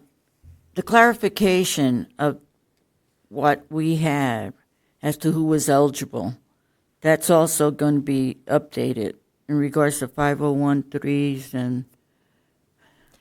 Yes, that is correct. The language that did not make it to the agenda, that was, I believe we had some copies passed out front, but it did include not only just 501c3 reference, but the additional language of the other 501c To match to what the match city- the city's existing ordinance in another section. Yes. Okay. No, I just want to make sure that was added on to us. Thank you. Thank you. Thank you, Councilman Hernandez. Mayor Pro Tem Rose. Yes, thank you. First of all, JoJo, welcome back to City Hall. It's so good to see you, and everything you have always said is extremely profound. It's just an honor to see you here. Thank you. I do have that question that Ms. Kuzno did ask in regards to the background checks, because it does say that applicants must have a formal process in place to conduct the background checks. Is there something that the city can help? I know that our PD does the background checks. Is there something that they can work with our police department to create some type of a protocol process? Yes, we can work with our police department to establish that process, yes. Thank you. That's all I have. Thank you. Thank you, Mayor Pro Tem Rose. Councilmember Noble. Yeah, thank you, Mayor. Just a quick question. What is the process right now? Yeah. I will defer to the city attorney or Chief Kirby. to Generally, provide- any nonprofit that's working with youth, minors under 18, is required to go through the live scan process to verify that none of their volunteers are convicted offenders on the Megan's Law list or have any other convictions on that front. And I'll ask Chief Kirby to elaborate. That's correct, and we currently provide that to the community, so we're set up to do that now. So, And is that at no cost, Chief? Or is there a minimal nominal fee for the live scan? I think the state charges the fee, if I remember right. I believe it is a state fee. It's not a large cost. I don't know what it is at the moment. Chief, could you use your microphone, please? It's a very low cost. I'm not sure exactly what the number is. We'll confirm, but I think it is nominal. Yeah, I'm not all in on this live scan because we do it out there at Fort Irwin and stuff. And so when you do the live scan, there's a cost to it, but then it goes into a database, and who gets it and who sees it, and then how do the applicant get control of it to produce with their applications? I believe it would go into, I believe the database is Cal ID, and that's accessible by all law enforcement. It is difficult in the modern world to run a background check in a way that doesn't create a record accessible to federal and state law enforcement agencies. The days of doing a background check solely on paper records essentially don't exist anymore. Right. To run a background check, we need fingerprints, and running the fingerprints is going to create a record that puts those fingerprints in the system, so to speak. And that's just a function of running a modern background check. And is it only for California? No, it'll pick up any convictions nationwide. We can confirm if there is another way, but to my knowledge, and I'll ask the chief to confirm, running a modern background check is going to take fingerprints and put them in the system. So if anybody's concerned about that, they should consider whether they want to volunteer with minors. Right. That's my concern, is ensuring that it is being done, is done properly, and that we have access, or someone have access to ensure that the background check is viable document. Yeah, and that's where the PD comes in, and the PD, it's run through PD, so we're confident that it's done in the right way. And we'll get a return from California DOJ letting us know if there's any convictions that we need to be concerned with. Okay. Which would be part of the full process that would need to be completed before approval. All right. Correct. Thank you, Councilman Noble. Mayor Pro Tem Rose. Thank you. So I've been through the process, and we do the process at my employers, and I do know that it's extremely confidential. But if somebody does want to work with a minor or somebody that's 65 years or older, it's to protect those that I just mentioned, the younger ones and the older ones. Anybody that's volunteering. Yeah, I'm leading to the question. I apologize. Anybody that's volunteering would be informed, correct, of what the process would be. Yes. And that it's kept extremely confidential. And if it's done through our police department, that the police department would look at a criteria, correct, of would this person be able to be cleared? Because there's certain things that they would have to be cleared of. They can't be a pedophile. They can't, certain things like that. Correct? Correct. And it's a relatively easy process, correct? Yes, ma'am. And I believe it's like $25. We also have other businesses in town that would do the same type of confidential process, correct? That is correct. Thank you. Last thing, and I believe that the people, that like Ms. Kuzno, that if it's your, your event, and correct me if I'm wrong, that they should have the applicant pay for it. That way it doesn't cost, that's a recommendation. We would look to that be between the applicant and the volunteer and the organization. They can sort that out among themselves. Right, the volunteer could be passed. Right, a volunteer, if they were resourced, could pay it themselves, else if they didn't have resources, the organization could perhaps take it on. We'd leave that to themselves. Okay, perfect. Thank you. Okay, so final question for staff. Do you think you can make the changes if we approve it tonight, or should we continue it, bring it back? I'm not. Council could approve it tonight. The only question I'd have is, are there events to add? I think we can summarize the other changes, but are there events to add to the events list? Or is it approve it as is minus the 3? I would like the council members to put the word out to their districts, and I think then bringing it back would be the better solution. That may be wise. I agree. Yes, I agree. And sorry, I was just looking to Matthew to see which one of us would answer first. But Okay, so if yes, there's no objection, we'll continue this item, bring it back on the second meeting of October. Yes. Consensus would be sufficient to do Yeah, that. no. And if I could note one more point, there was a question raised regarding the agenda posting. The agenda was on the website. It was also at City Hall once posted and in the main lobby available for review in full, the entire packet. There is also a copy of the entire packet outside on the table and in the podium and on the website. Thank you. Okay, again, just to clarify, we're doing that by no objection. So we'll move on to item 7. Before we move on, just one other question. As I was looking at all the amendments, the application process was back in April, and then it moved all the way to September, October timeframe. Is there a reason why the shift from early April, now we're in the September for the application process?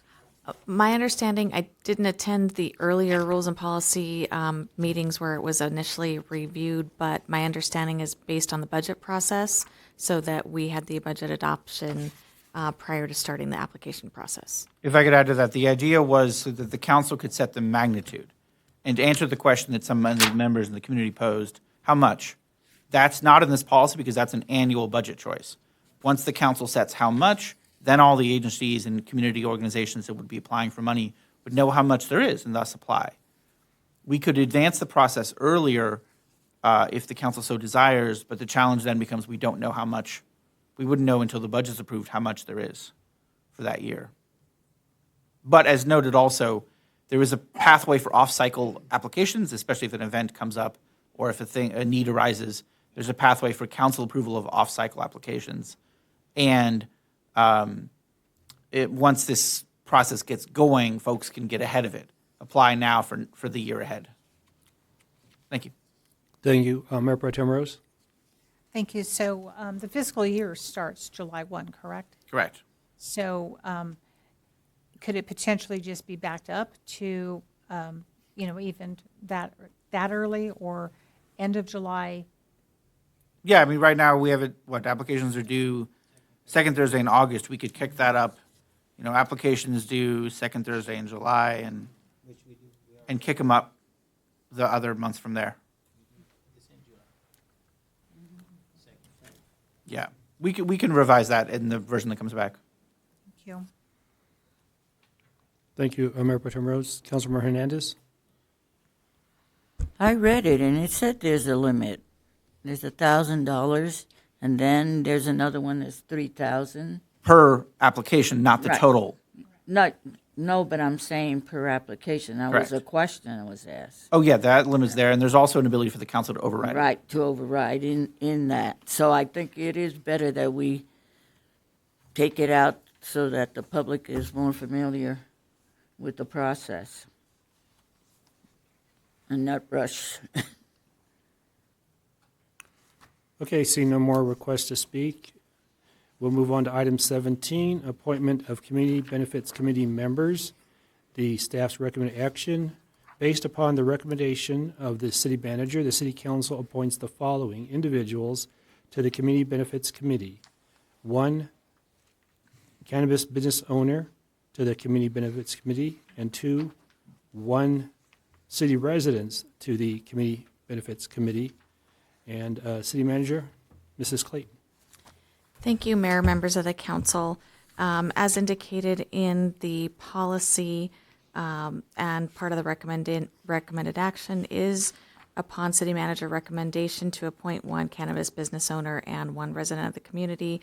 We did receive 3 applicants for a resident member, and we received 2 applicants for the cannabis business owner committee member. Staff's recommendation, based on a review of the applications, is for the cannabis business owner. We did have only 1 qualified applicant, so staff is recommending Mr. Ray. I may not do the Raymond Marza Bagan, and I apologize if I chopped the last name up. And for the resident community benefit committee member, staff is recommending Mr. Leonard Williams.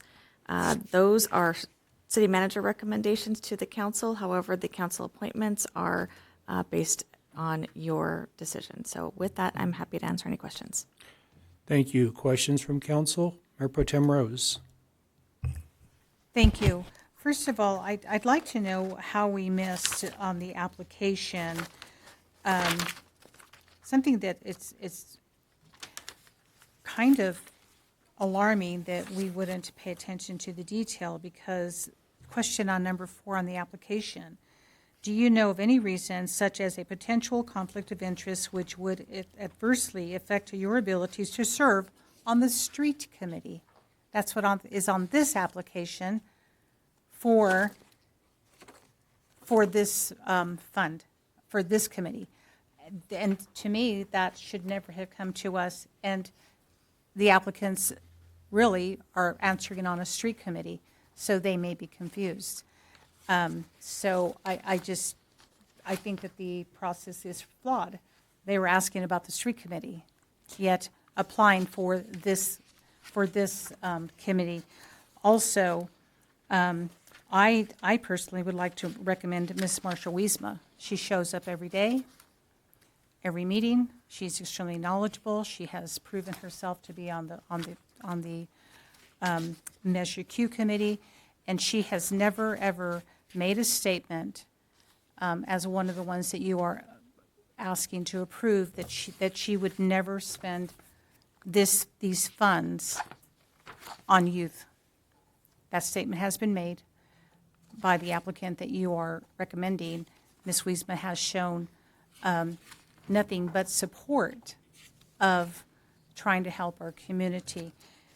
And my other question is, during the application process, these applicants, when they put in their applications, if they're going to be rejected, I was told today that they were called if their application would be rejected or that they didn't meet the qualifications. If Ms. Tiffany Givens did not meet the qualifications, then why is it in front of us? It should never have been put in front of us, but I also have been informed by Ms. Givens that we have incorrect information on her application. So there is questions. Was Ms. Givens, was she told that she was going to be disqualified?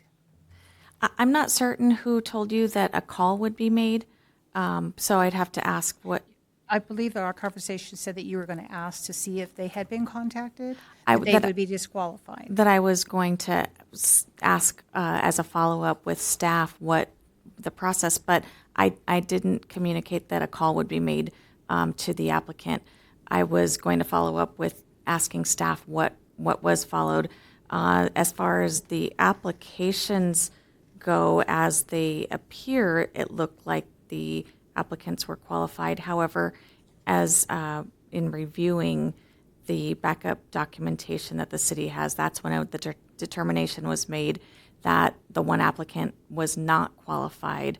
However, we wanted to bring all applications forward to council so that you were aware of all applicants that applied.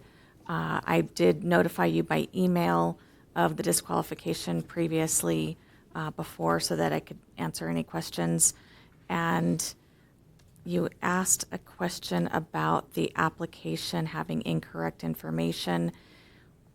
A few items could have happened. I understand there could have been a copy paste from a previous application that we don't know.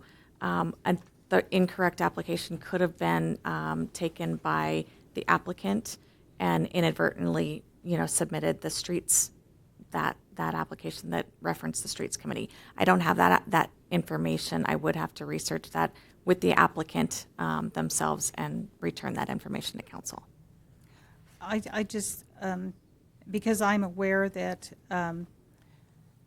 that Ms. Givens wasn't informed that she would be disqualified, I would urge the city to contact her because she would meet the qualifications. You would just have to look at and have that conversation with her. But, and I do have a question about the applicant that you recommend to put forward. Has this business ever been late on their payments into the cannabis funds? I don't have that information in front of me, but it does say a business in good standing, I believe. I don't know if good standing was the exact, but a valid business, and the applicant had to be the business owner. So those were the two qualifications that we utilized, and we do have just the two applicants, of which both reviewing both applications, only one is qualified.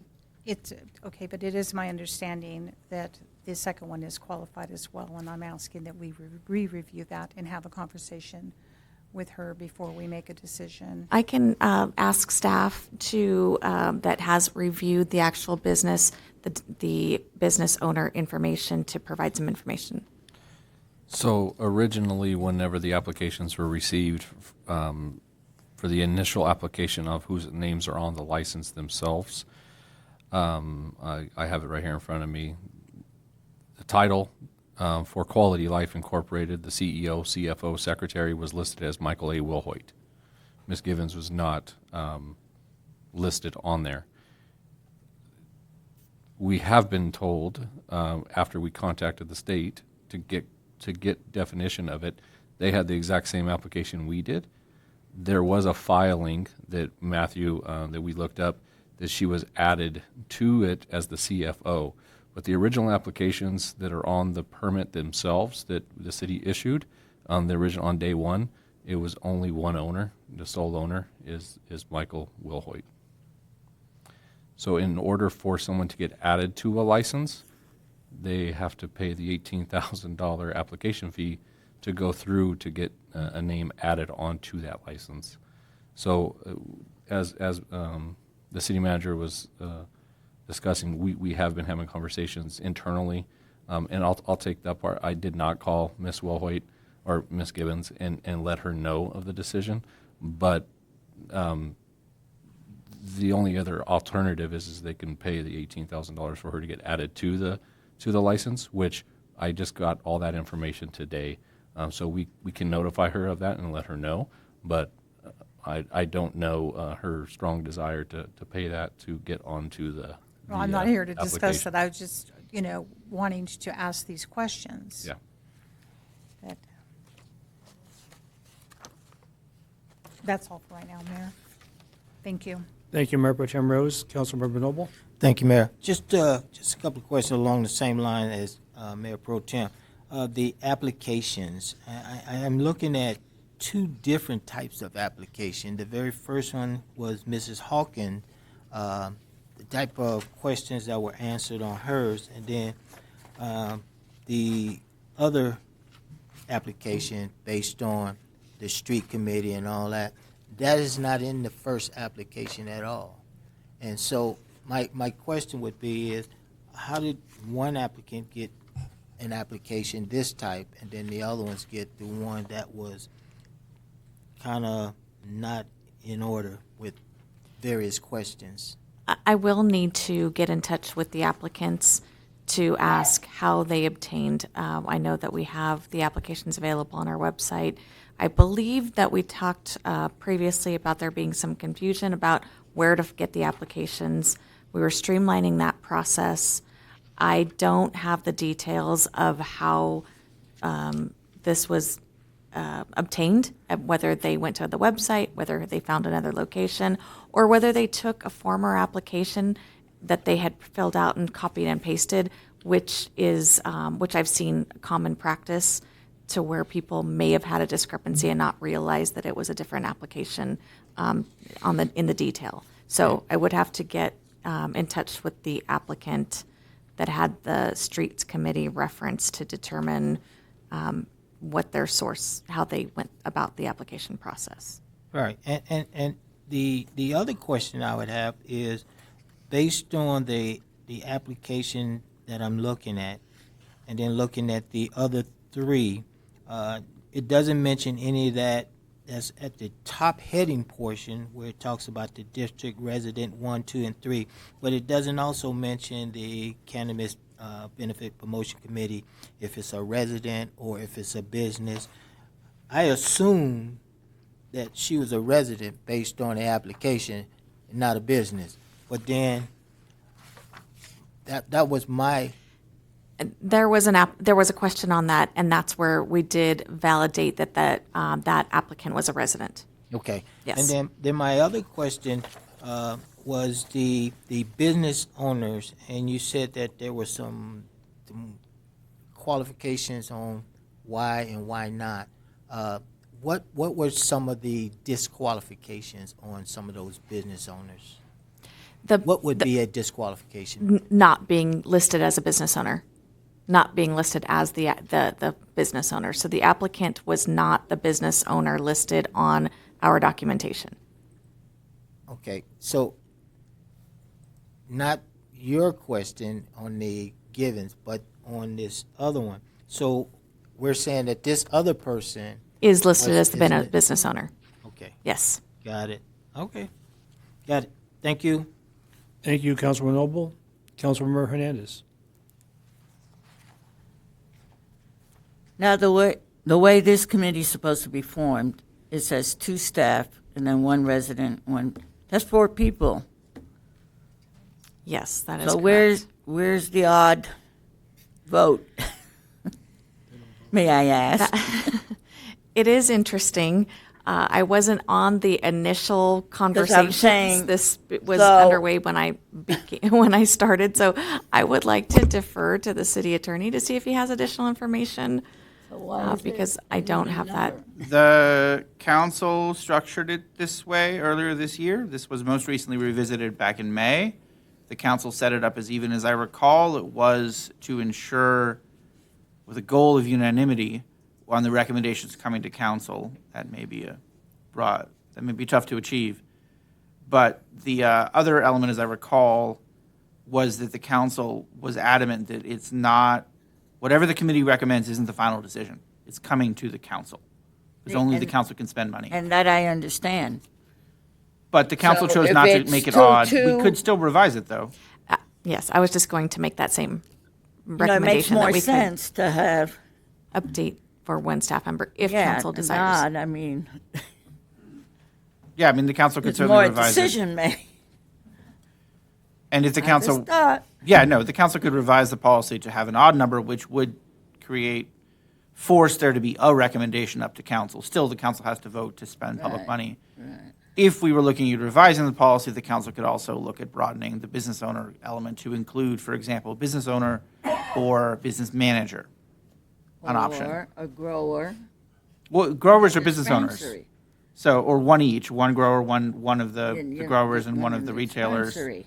Yeah, that'd be an option That's too. what I'm saying, there's an option. There's some options if the I council just- wants to broaden it. Yeah, Absolutely. I looked at that and I went, how are they going to make a vote? Thank you, Councilor Hernandez. Mayor Pro Tem Rose? Thank you. I just want to clarify that reaching out to the applicants about where they uploaded their applications, the real question should be, I believe, isn't it our staff's responsibility to ensure that that when they receive these, that they're all consistent and they have the correct name of the committee on this? That would be something that the staff should be responsible for, correct? If it's not a correct application, don't bring it to us. We have a mess in front of us because it shouldn't have been brought to us this way. Is it not the staff's? The staff's position on that was that we didn't want to disqualify somebody based on a simple mistake, if it was just a simple error in them grabbing the wrong. But we do apologize for not getting in touch with the applicant and getting the corrected information timely. Right, and I appreciate that, but again, none of them there shouldn't even be any consideration of a disqualification because they didn't have the right application. Once we realized that they gave us an incorrect application, should it not have been our responsibility to say, hey, here's the correct application? I have some. I'm looking actually on the application right now on the website, and I start to vaguely remember or recall what we did. We actually merged every single application together. So if you look on the application that's on the website right now, it says City of Barstow Committee application, the committee name. So then there's Homeward Bound Committee, Measure Q, Street Committee, Cannabis Benefit. Underneath the Cannabis Benefit Committee, it says Cannabis Business Owner or City Resident. So the application's correct online, But not in front of us, but not what is sitting there, correct? right? And that goes back to, again, the copy and paste. If they had been a previous applicant and they pulled their previous application and just did a copy and paste, I could see that this would be the result. So that, again, But part of the vetting process should be, this is the wrong application. Let me give you the right application. Correct. That's If what I indicated. Yes. This was not vetted. So, And I'll jump on one more thing. I did because it's my staff that did this or compiled this. I do remember we've had other conversations in the past, this council, and so I know some of the conversations has been bring applications even if they weren't correct before. So I made the decision during this to, hey, let's take the applications. I did not know that it was, certain applications weren't correct, but I was what I'm referring to is that the disqualification of that one applicant, I actually made the decision to include them. The reason why is because council can modify and make amendments to the policy because it's a policy, and you guys can make amendments to that, and you guys can basically make up make up and amend the policy and appoint people as you see fit. And so that's why you have the applications in front of you that are theoretically not qualifying, but that's why you have it in front of you. So if it's your recommendation to add somebody, we would do what you guys are directing us to do. I have a question then. Yep. Thank you for that. So The one applicant who is an actual owner on paper for a business is retail. So, Are they a so the grower? two owner applicants that you have in front of you, the one is a wife of the individual that is listed. So that's another reason why we put it in front of you. It's not just it's not just a random person that's a manager. It's the spouse of the owner of the company. She was not listed on the applications though. So she is retail. There's only two retail. We approached the other retail company. They said they pay their taxes and they don't want to have to be a part of a committee. The other individual you have in front of you is a grow operation, a cultivation operator, and he is in the mall behind that. So you have one retailer and you do have one cultivation owner in front of you. Thank you. So Councilwoman Hernandez, when you recommended that we could have one of each, that could be a consideration, correct? It's an option. It's an option. Thank you. That's all, Mayor. Seeing no questions from council, do we have any requests to speak from public?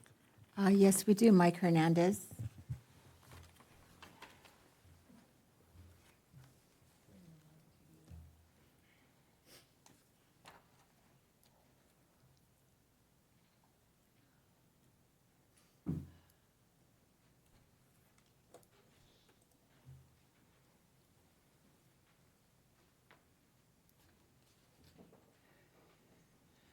Mike Hernandez, Barstow, California.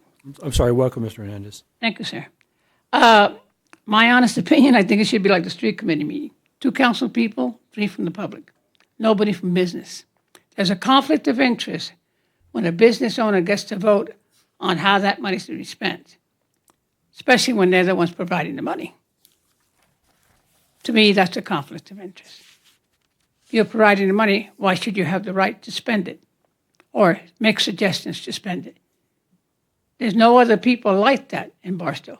There's no other businesses where the business owner gets to be on a committee and votes for himself or how that money that he pays should be spent. That is all public money. That's council's responsibility. And all you're doing is making a suggestion to the whole council. So by being 2 council people and 3 from the public, you represent all of Barstow. And there's no conflicts because you're not a property owner in that thing. Now the thing is the grower a local resident or is it somebody from out of town? And if it's somebody out of town, why are you taking the application? The application should be taken from city residents, not from people that don't live inside the city. I have a firm belief that if the money belongs to the city, the people who live here should have a say on how it's done. But you should have no conflict because you own a business. That's not up to me. That's up to you. But I do believe that that is a conflict of interest, having somebody that's paying the fee to be on the committee. There's no other committee like that in this town. Thank you. Thank you, Mr. Hernandez. Ted Wiesma.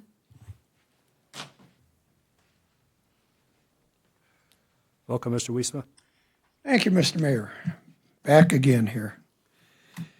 By the way, the skunk smell has been back past couple of days out there at the mall. So one of your growers is not doing the appropriate job, or his equipment is not doing the appropriate job.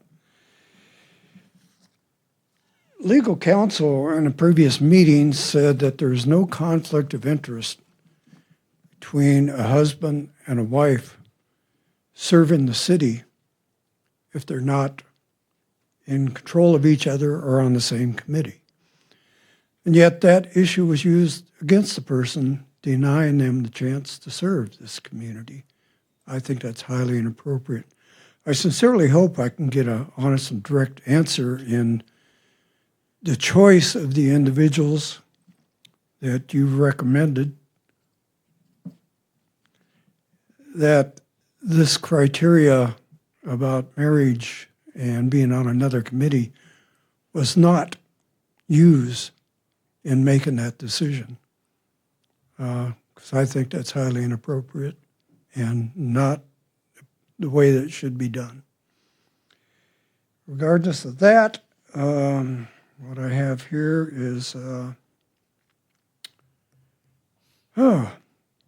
guess what I have here is nothing else. So thank you for your time. Thank you, Mr. Wiesma. Marcia Wiesma.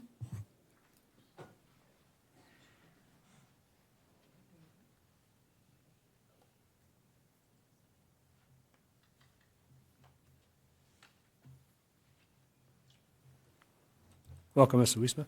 Oh, thank you. Looks like age and time's catching up with me. I read this, and it is different than all the committees. Item 1 and 2, and then they should make the decision and send that back to the city council. It's probably just an oversight. I hope it would be. There's a couple other, one other committee that you might want to look into, and it is your Measure Q. It is correct with the 5 and the people that you had set up, although it is set up for 2 years. Some of them are going on 5, just having to fill the position. I think it's appropriate, if we're an organized city, to have a letter saying we would like to interview you for a position. I think the city manager and maybe the staff should help out. I do think it's also appropriate to receive a letter. It should come from your city manager or her signature saying we would like you to come in and consider being on our committee. And it should also go the other way. Thank you for applying.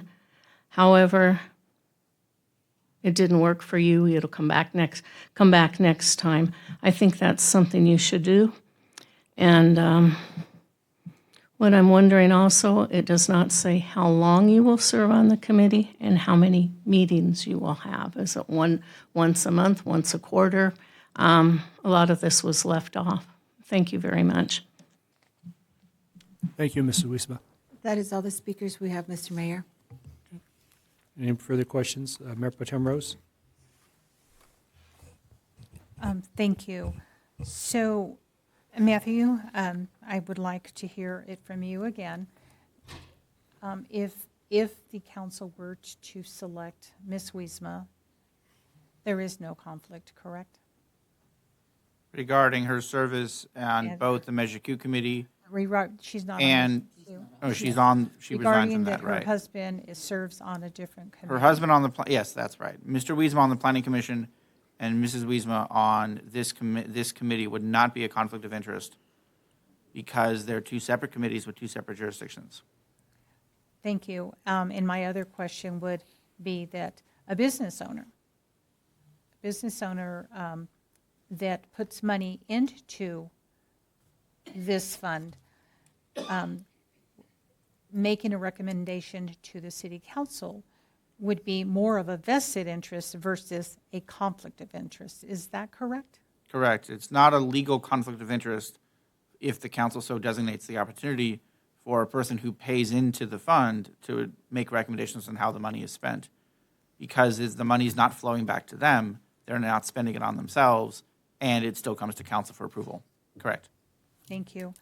My other question would be on the applicant for the business that is part of the recommendation.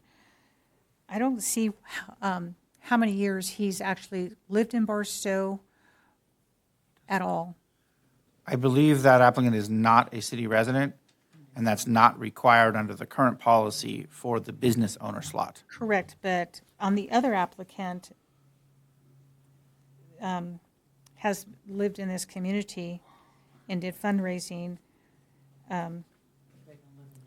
Right, they don't live in the city either, but I was just curious if we I had. believe they live near the city, but not They in the do. city.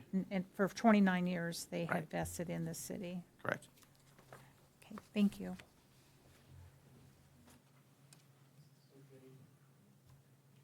We have no more questions, so I'll entertain a motion. However, I heard discussion regarding a fifth council or a committee seat. Did staff need direction on that? It is, we'll take direction from council. We don't have a recommendation for that, but we will take council direction if you want to update the policy. Okay, I'm going to ask for a motion for discussion. Mayor, I'd like to move that we accept Marcia Wiesma as the applicant from community member, and that we accept the proposed business owner, and that we add, the business owner is to grow, and that we add the fifth member as the retail, which would be Ms. Gibbons. Okay, so I have a motion which would appoint 3 committee members. The motion is for the resident to be Ms. Wisman.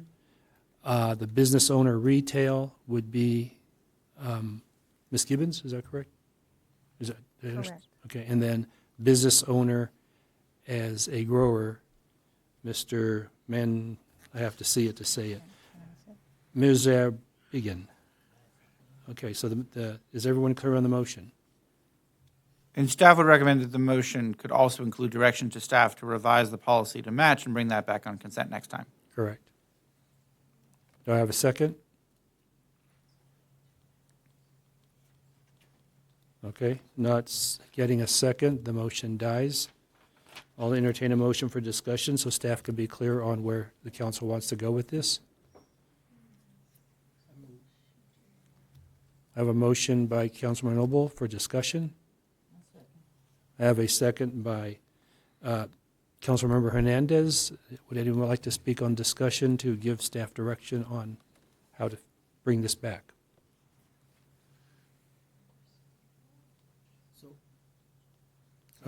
Go ahead, Councilman Noble. Thank you, Mayor. Thank you, Mayor. Question in reference to adding an additional, or what are we asking to add additional person to be on the committee to make it 5 versus 4? Yes. And the fifth person is a resident or a owner? What are we looking for? That's, I think, the direction that staff's looking for, because we didn't approve it as motioned.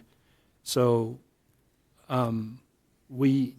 because the council approved this committee, we need to get this committee seated, or we're not going to get this money spent. I'm going to ask a question. So the public's not aware, when this was passed, I made a subsequent motion to approve spending the money, but without the committee. My concern is a committee with no elected representation. This committee would have to bring every applicant to the council, correct? Mm-hmm. That's correct. Yes. Okay, so what's the purpose of the committee? I would take that direction from council because I believe staff did not have the recommendation for the committee when this was brought forward before. And that's why I originally voted no on, or my motion was to not have a committee, but to go ahead and start spending the money and just bring it to council. My concern is it's just a committee that has to bring us every applicant. Now, they can put recommendations on the applicants, but they have to bring us every applicant.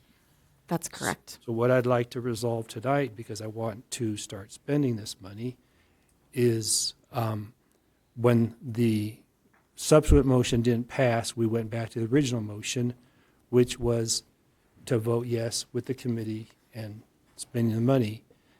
And I'll be honest, the only reason I voted yes on that is because I want to be a person that can bring it back to say no to the committee. But I would need a second by another council member other than Councilmember Hernandez, because you voted no with me on the subsequent. Mm-hmm. So are we still wanting this committee? I'm asking the council. We're in discussion.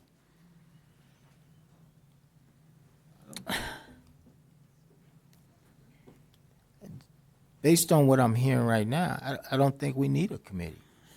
I mean, if the committee that is going to be formed is going to continue to bring stuff back in, and then we still make the decision, why do we need a committee? Why not, it just comes straight to the council, and we make the decision anyway? What is the purpose of the committee? And no one has said what the purpose of the committee. I'm in favor of not having a committee.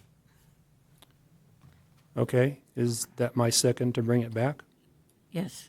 You can. I can. You can. He has. I second. Okay. Councilmember Hernandez? That's the other thing. Is it in the ordinance that we had to have a committee? No. So I think that needed, yeah. Yes, so.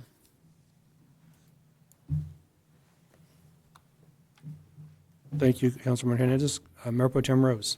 Thank you, Mayor. So without a committee, who would be making the decisions on how the money is going to be spent? Because we have had in past issues where the city staff has decided that we're going to spend it here, here, here, and here. How will we make the decisions? Because we're going to have to. With or without a committee, the council, the elected council makes the decision. Without a committee, with a committee, coming from the sky, coming from the sea, the council makes the decision. I understand that. There is, I'd I like would to add. recommend that staff brings every applicant to the council, and the council makes the decision. I think we the might. The fund spells, I just wanted to add, the fund spells out very specific information Right. that gives guidance as far as the types of projects that are brought forward. Go ahead, I'm sorry. Yeah, so if I could add to that, the present structure for the cannabis fund is distinct from the Measure Q promotional fund, is that this is only spent on city projects. So there's no applicants, it's staff. There's no, I mean, the council can change that, obviously. We're discussing changing other parts of the policy. But at present, there's no applicants from the outside.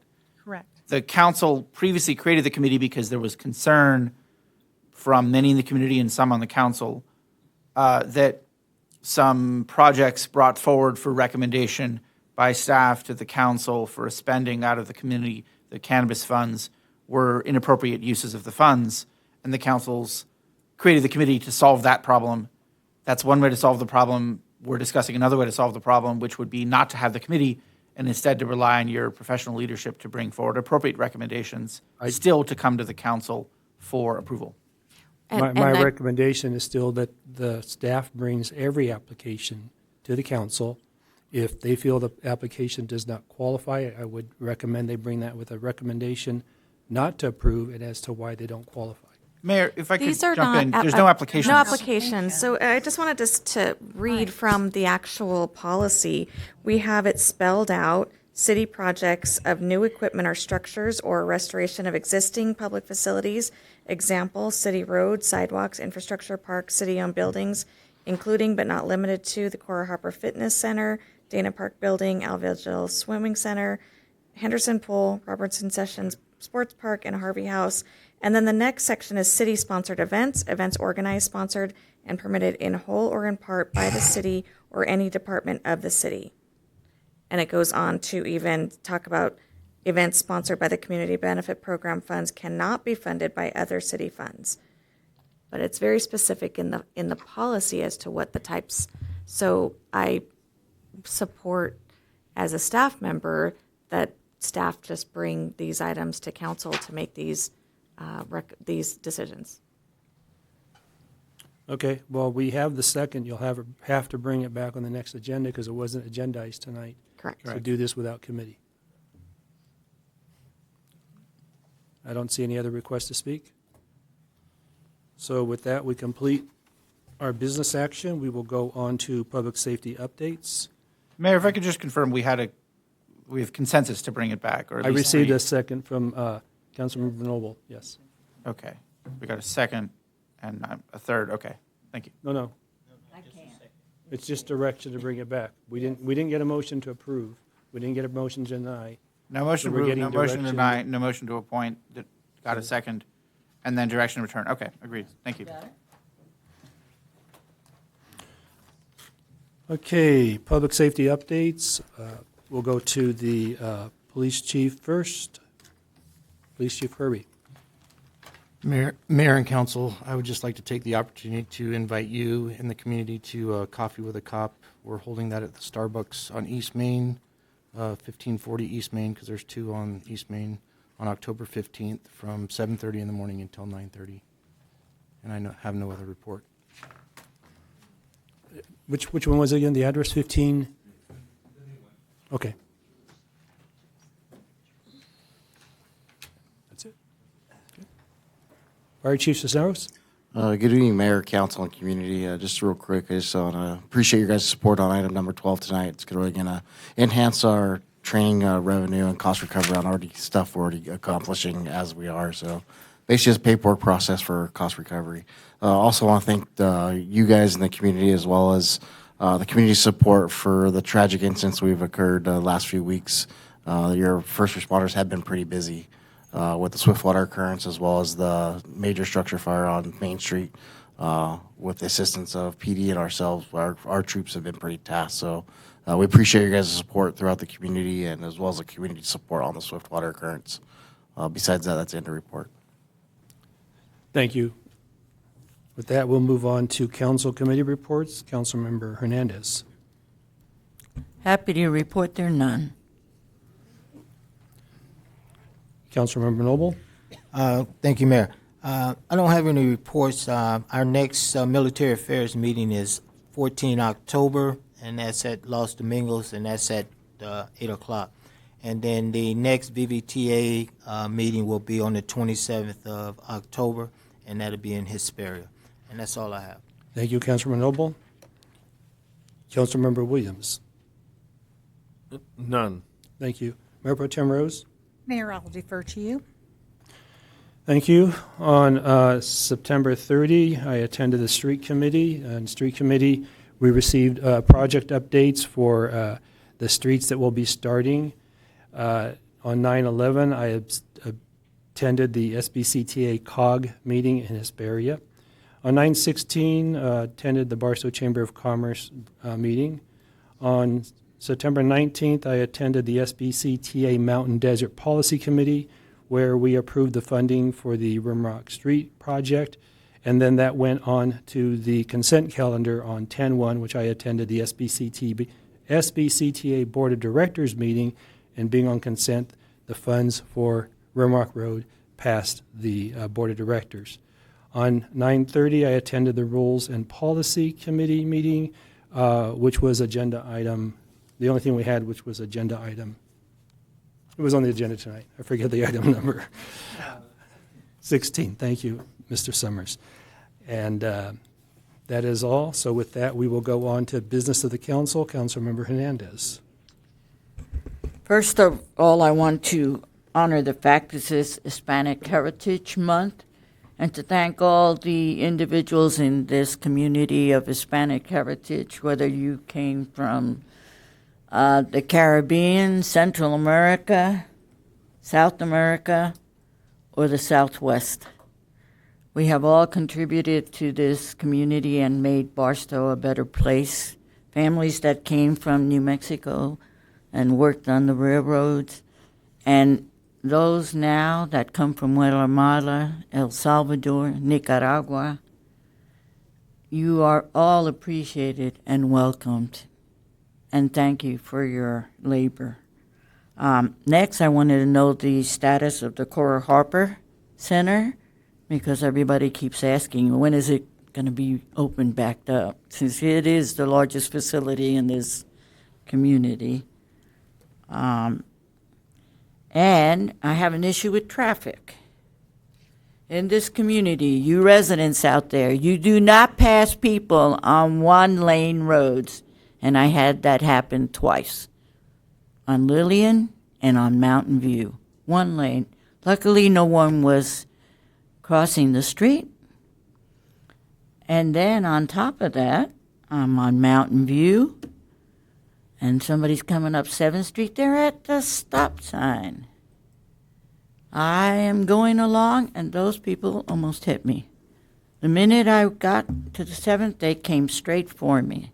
So whoever you are, the black sedan, I better not see you, because I will get your plate and I will report it. I just couldn't believe that. My husband doesn't need any more heart attacks or any more accidents, thank you. And that about covers it. But traffic, really, the younger generation, please look where you're driving. And I think I'm going to get me a camera for my car, so I would have definitely known who that individual was. Thank you, Councilor Hernandez. Councilor Noble. Thank you, Mayor. I just want to echo what Chief said in reference to the fire department and the great work that you guys are doing. I know you've been very, very busy based on the last few weeks of what's been happening, but I really want to say thank you to your folks for what they do every day and to keep the community safe. So continue doing what you're doing. And Chief, thank you for what you're doing over there. I know you are doing some great things based on some things I've been hearing. So continue to do the things that you guys are doing. And to the staff, just, hey, keep doing what you're doing. Hey, it's going to get better. We're going to continue to move forward. But thank you all for what you do every single day. Thanks. Thank you, Councilor Noble. Councilor Williams. If we could look at city staff with city vehicles, make sure they're doing the right things, like not loading up stuff in a truck on the weekends, I appreciate that. If we could get Public Works, including the management, a letter from you saying thank you for a job well done. They've been unbelievable.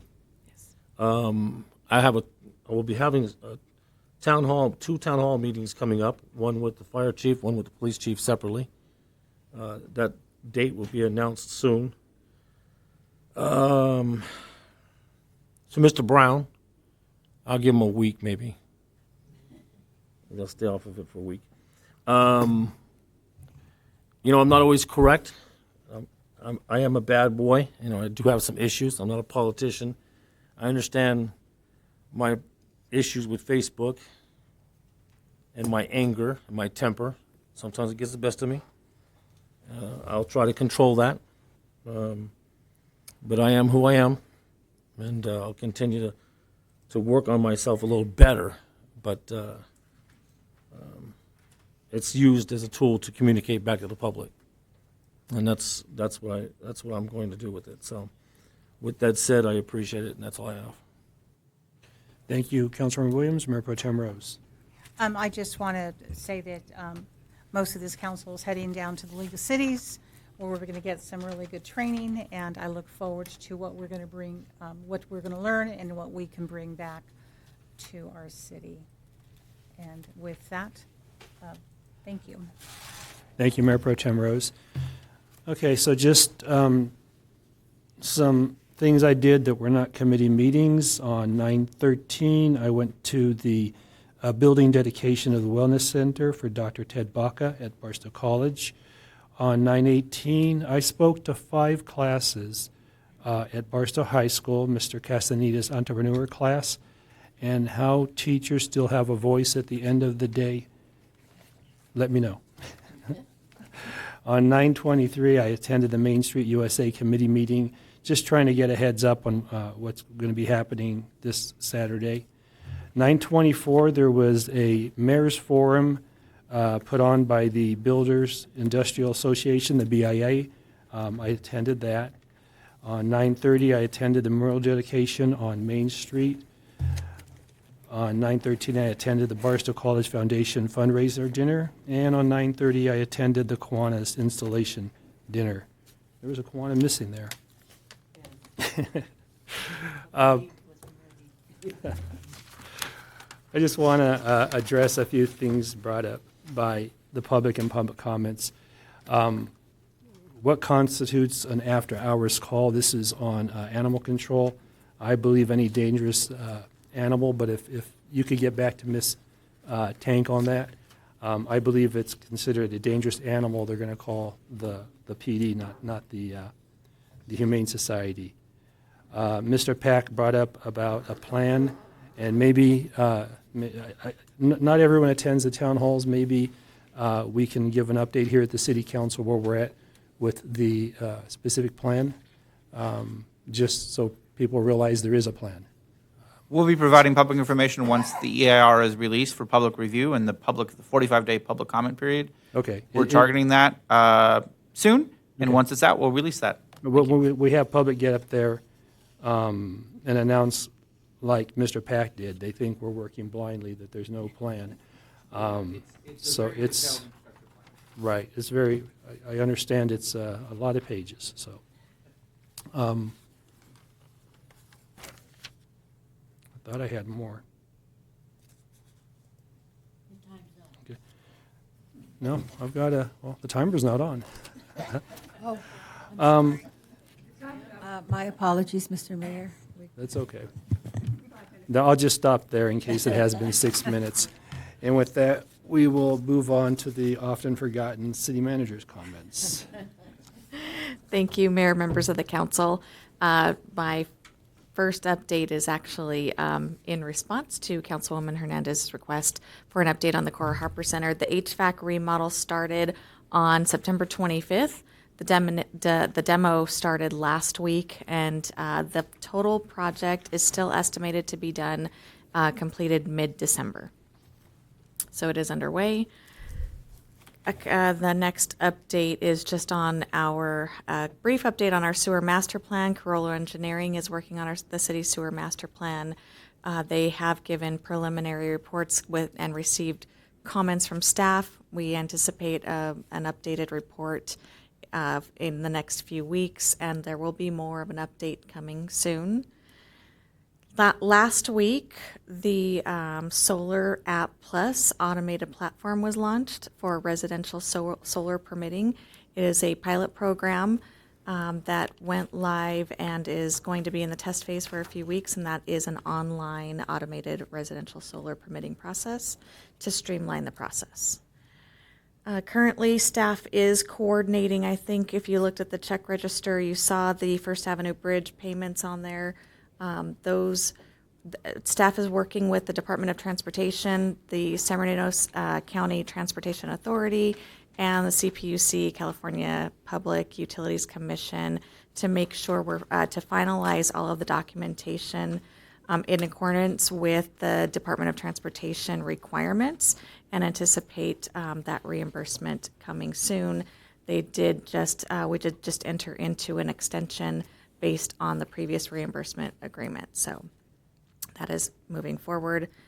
On to information technology. I have very exciting news, which probably doesn't sound exciting to most, but it is really exciting to us here at City Hall, and that is we just had Wi-Fi installed last week. And we're brought into the current century. It's under the test phase right now with our directors, but we can't. We're all laughing. I don't think anybody else will care, but not having Wi-Fi has just been the craziest thing. So we're so excited to have Wi-Fi that was just again installed last week. We did begin the DocuSign process. Actually, it's underway. Implementation is coming next, and that's an electronic routing for our approval process with internal documents.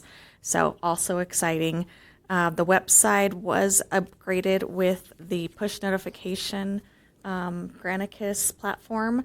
We have to conduct staff training still internally and develop that social media policy and our internal policy, and then we'll be rolling that out with more to come in the next month or so. And I think I anticipated November being a launch time, and I think we're going to be on target to launch that in November.